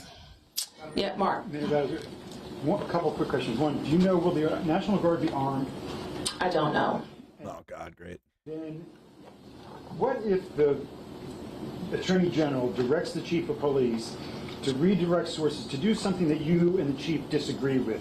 For instance, redirect resources from east of the river to the federal enclave or something like that. Will you comply with, you say you're going to follow the law, you say you want to be cooperative. What if you get a directive from the White House or the Attorney General? I don't want to play hypotheticals. I'm just working. I probably don't want to play with it. You just see what she says. Steadfastly don't agree with and think it's the wrong move and would jeopardize public safety in other neighborhoods. Will you comply? I I don't have any reason to think that at this point, Mark, so I don't want to speculate about that. The executive order, as is the Home Rule Charter, is pretty clear that the directives have to be, the requests have to be related to federal purposes. And can I ask, the president threatened to use not just the National Guard, but military, to bring the United States military, federal troops into the District of Columbia if needed. Can you respond to that threat? I mean, we're in uncharted waters already. A lot of people are seeing this as the first step in an assault on home rule, which the president has threatened. He's been making these threats since last year, and now he's been doing it though, reporter too. He's right. The reporter's cooking, but like he just did it in L.A. This is the first time that they don't have protections doing it. Like there's no protections over the people there because it's the federal government and just the federal government. Like in California, they had the mayor and the governor. Well, again, didn't do it how I would have, and allowed the protests to still. It would have been so much more powerful to allow, because the protests in LA after the one day, the Waymo day, we'll just call it the Waymo or the bridge, okay, which the police were absolutely escalating. Anyways, they were just marching around the same block or standing in front. It would have been much more powerful to allow them to do that and not gas them and have your LA County sheriffs just fuck them up like crazy. And let them protest and like also stand against Trump at like a governor level. And obviously mayor of LA was too, Karen Bass, but they were fucking up the protesters hard to try to like, I don't know what the mindset there was. To maybe try to like get rid of that so they can hurry up the process to get the feds out, I guess. But you're just going to ruin your reputation with your own Californians anyways. But they could have done better there, but they still fought against it though. Right. They still fought in the courts against Trump and got the National Guard to go back under the control of Newsom, and also got the Marines out of there, or at least back out of there, back to where they go, back to where they come from. To remind you, I'm just going to say it again, DC doesn't have any of that. It is Trump, and the mayor exists, but she is now just kind of cast to the side while Trump does what he's going to do in DC. Carrying through with them, there's no reason to believe he won't go further. What do you say to the president about his threats to bring the military, not just the National Guard, but the military in? We don't, I think I speak for all Americans, we don't believe it's legal to use the American military against American citizens on American soil. I'm not a lawyer, and but I think that's a fairly widely held fact. And so, but we've seen them move, I think, active military into California. So, that happened. Not I think. You know it happened. Just be. God, why can't you were cooking for a second and then you're like, I think they did. He sent the federal government and the military into California. It's a question. We've seen active military on the borders of DC some years ago, and we don't believe that our military should be used against American citizens. Yes. And that's like a majority take, though. And that is a majority take. People, you're like, I've said it since the beginning. I served. I don't have to worry about Americans being afraid of uniformed military. If anything, like if the military's around and the police are around, people are going to feel safer with the military. That's going to change. People aren't going to feel safe at all around either of them, around the police or the military. And that's going to be tragic.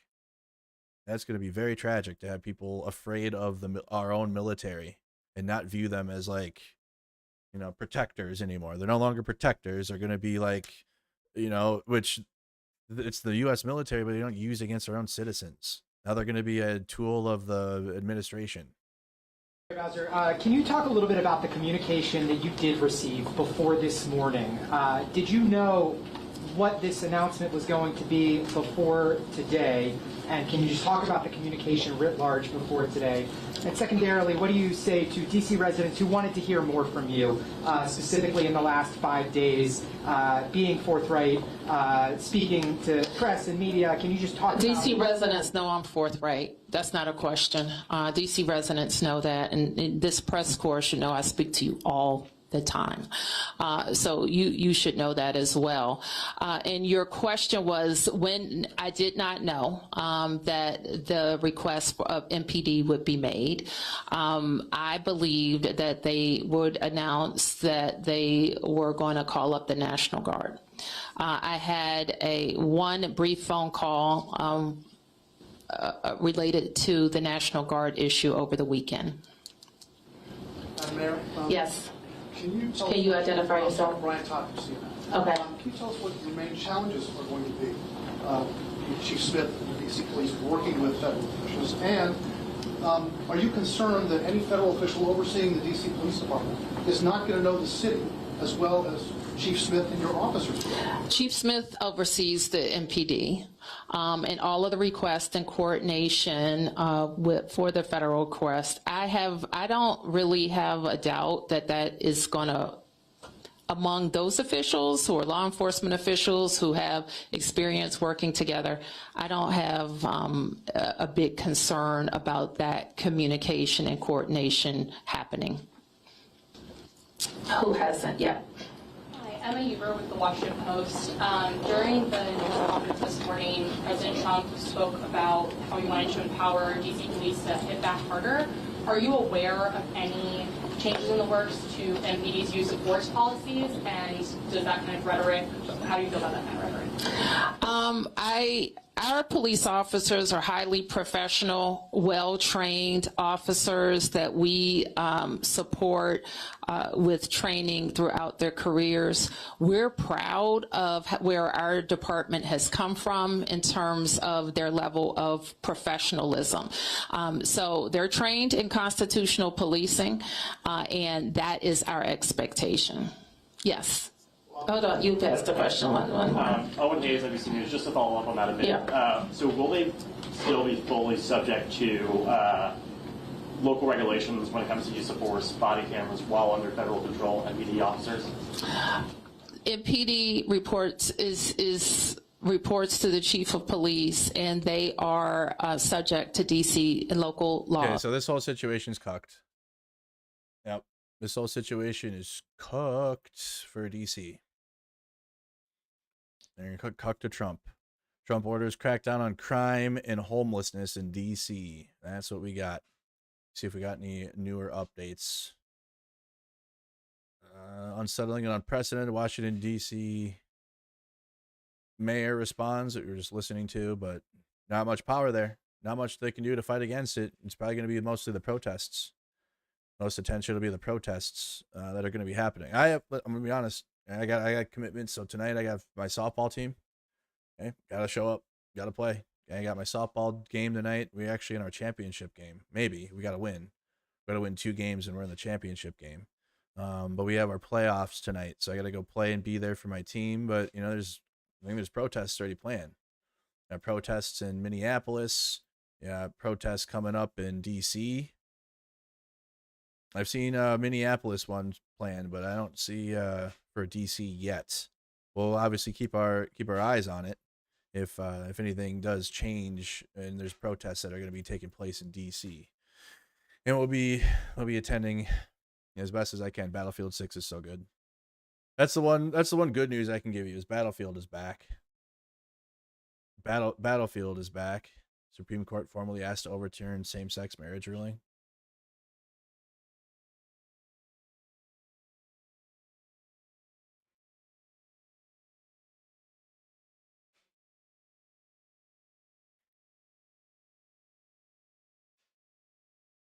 What? Every day I get okay.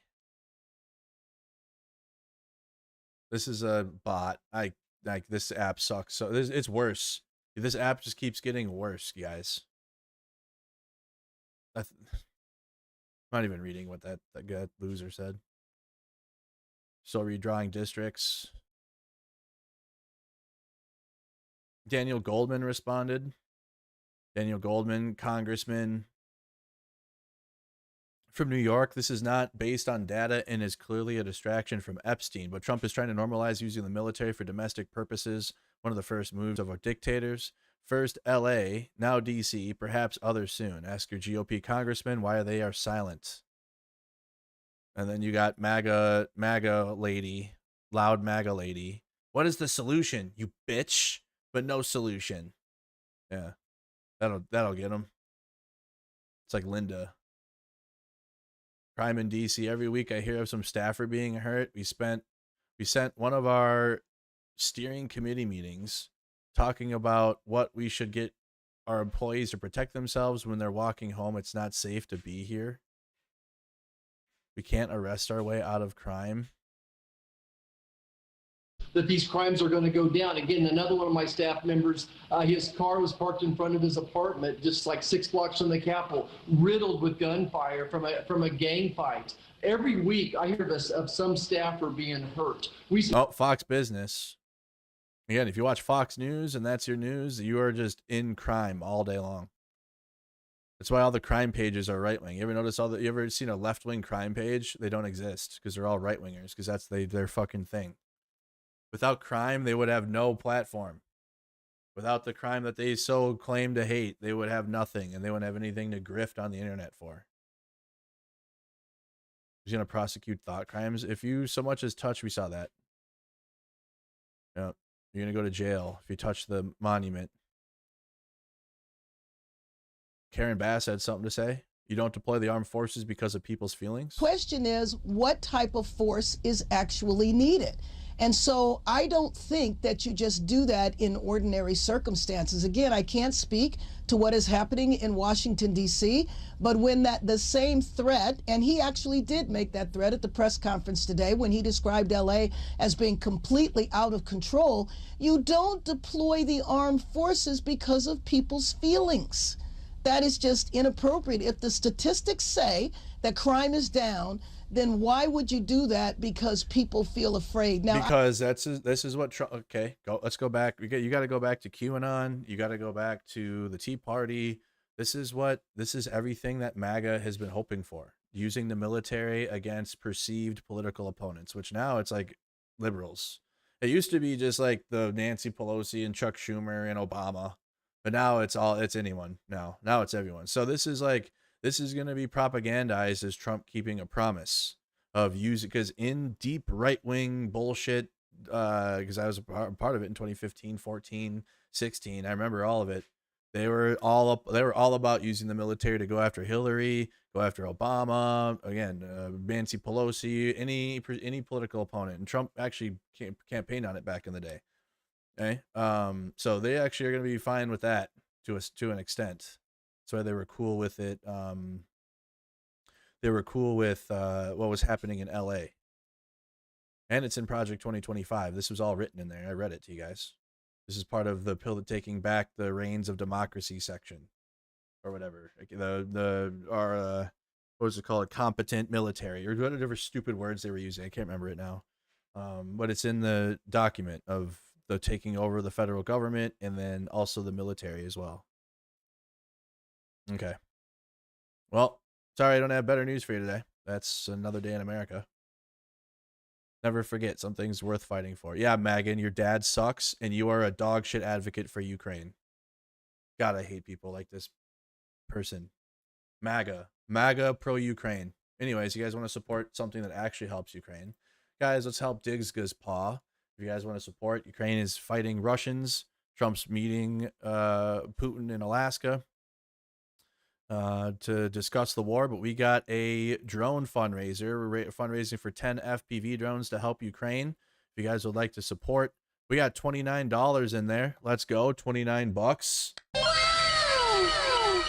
I'll be posting this out on my social media, trying to get it out to more people to help share it. If anything, just share it, please. I'll put it back in the comments. Okay, I know my channel is more focused on American domestic news, but I want to help Ukraine. And we can do 10 FPVs. We've raised more than 10 grand many times for Ukraine. We can do it again. We raised almost 100K in one go. We've overall raised over $500,000 for Ukraine.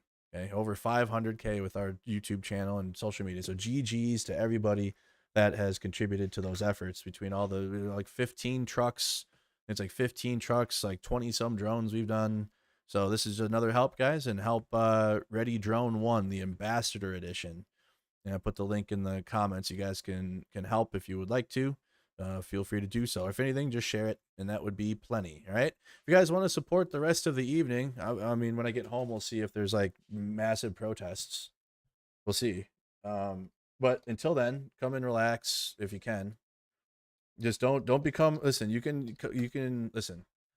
The reason why conservatives are like that is because they only watch the news, and it's their news. Doesn't mean you're watching wrong news. You're watching truthful stuff, but like it will still have an effect on you if like that's all you're doing right now.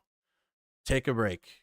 That's why I've been on I've been on Battlefield. It's been so fun. We've had so much fun, and I'm playing with all my subscribers that subscribe, and we all play, and we're all in there. If you don't like, I have softball. You can come watch playoffs. Look at that. I got the scoreboard up and everything. You can watch along and see how we do. Okay? We're going to be playing in an hour from now. An hour and 20 minutes. I'll have a stream up. But it's really cool. Come check us out. Renegade Softball. Here I am bringing the stream to the next field. You're going to hang it on the fence. And then we go play. And then if you don't like softball, if that's boring or whatever, then I got a gaming channel.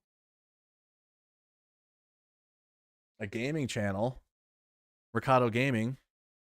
You guys can come and check out my gaming stuff, which you can see has been a whole lot of Battlefield. The beta isn't coming back until next week. But I played, how many hours? 6? Oh, fuck, dude. That's all I've been doing. I played RuneScape for 4 hours. That wasn't fun. I did not have fun with RuneScape. I liked it when I was a kid, but we played it Saturday night with our community. It wasn't fun. But tonight, we're playing Mafia, the old country. Okay, I've been streamed a little bit of Mafia, which that game is holy shit, dude. It's like a movie game, really good. Mafia games are good. This one is on another level of like detail and like what we're looking at and the things that are happening in the game. But we got part 2 of Mafia tonight. So take a break from the news unless something happens, and then I'll be live with it now because we got the military moving and there's gonna be protests. So I'm locked back in on the news. Probably gonna be daily news again here.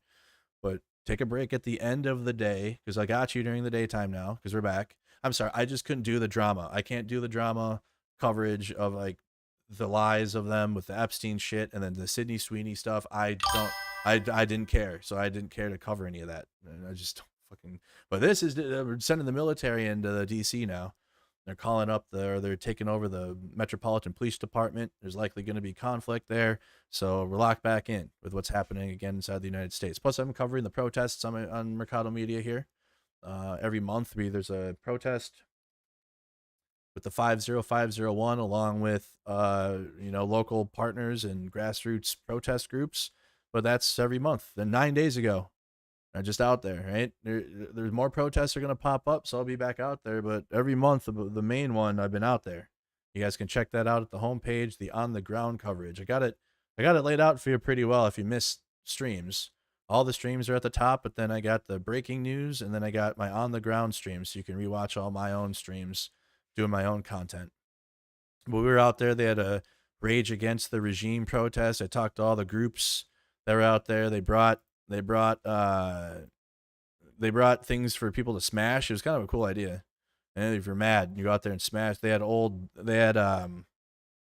food that was bad, okay, and they used that to try to advocate for more food shelves, I guess, which is cool. So bad food that needed to be disposed of or composted, they had out there people to smash that, and they had all composted electronics that were bad. And people could smash TVs and stuff in the room there. There's a smashed monitor. Then they also had, what they have? They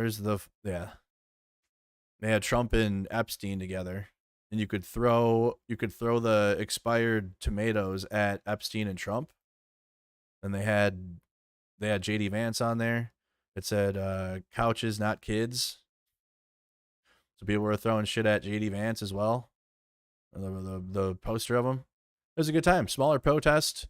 Wasn't like a massive one like we saw with the No Kings, etc. But when Trump's doing shit like today, I mean, honestly, let's just be honest. People, it's just been a lot, right? It's just been a lot. And when it comes time to actions happening and like the military moving, people will pay attention again. Like me. Just look at me. I'm back. So other people will be back. So there'll be a bunch of people that are going to be focused now on this because the military is moving. There's going to be protests. People will be back. We haven't gone anywhere. It's just a lot happening. There's a lot going on. He's president for 3 more years, unfortunately. So just because people are like, oh, they're not paying attention to this anymore, we're here, where everyone's still paying attention. It's just a lot happening. But, you know, this protest was a smaller one. I've covered protests with like 5 people at them or less. It doesn't matter. People are out there to, you know, protest Trump, and that was great. But I'm covering all of them, no matter how big or small. But I can bet you they are. I can't say if. When this is all played out in DC, they'll have like another no king size protest of how big that was against Trump. And that will likely be seen because that's what we have. So check out the homepage, subscribe to the channel, guys. I appreciate all the support. I'm flabbergasted because in the past 3 years, I have never grown on my channel for shitting on Trump. I've always lost hundreds of subscribers. I would go live every day and just be like, Trump is gonna sell out Ukraine, and then I'd have like 10 loss of subscribers like every day. I was just like this every fucking day, and it was ruining me. I didn't know what to do because I was reporting on Ukraine, and then I would be like, yo, Trump, the MAGA are gonna fuck Ukraine so bad if they win. That would be bad. And like people are unsubbing like crazy because a lot of conservatives support Ukraine, and they thought they viewed it as me being partisan over Ukraine, and like as if I'm the problem and not the freight train of fascism that was heading straight for us. And I was like, yo, hey, how about I read the exact document then? How about this? I'll read the document that they're going to use to do all of this. And I still lost subs. Like, I was losing subs for the past 3 years. Last time I gained subscribers covering something was when Russia first invaded Ukraine, chat. Okay. And I only grew when some other shit would happen. And I didn't know what to do because I'm like, I can't give up on Ukraine. But every stream I did, every single one. So I do appreciate that I can be myself. I can say what I got to say, and we're growing both on Facebook and on YouTube. So thank you to everybody that's followed and supported the page now. But we've been doing this for 5 years. I got you on Geopolitics here and there. We got connections around the world now. But we'll be pretty focused on what's happening inside of the United States, around the country. So, and I will travel outside of Minnesota to go to where we got to go. You can check that all out on the homepage. A lot of my streams are in Minnesota, obviously, because I live here, and there's a big, large amount of protest crowd inside of my own home state. So, a lot of content here in Minnesota, but I will go to DC. I'll go to wherever I got to go now. So I appreciate all your guys' support. Thank you again. Just check out my softball channel. Check out the gaming channel for a break from the news for a little bit. I'll see you guys on the next one. Thank you again for watching. Have a wonderful rest of your day.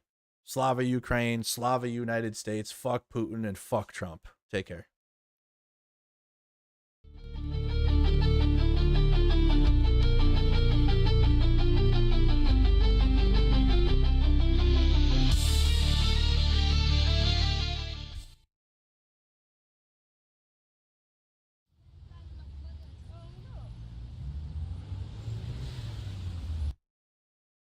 Just when I thought it wouldn't get no sicker,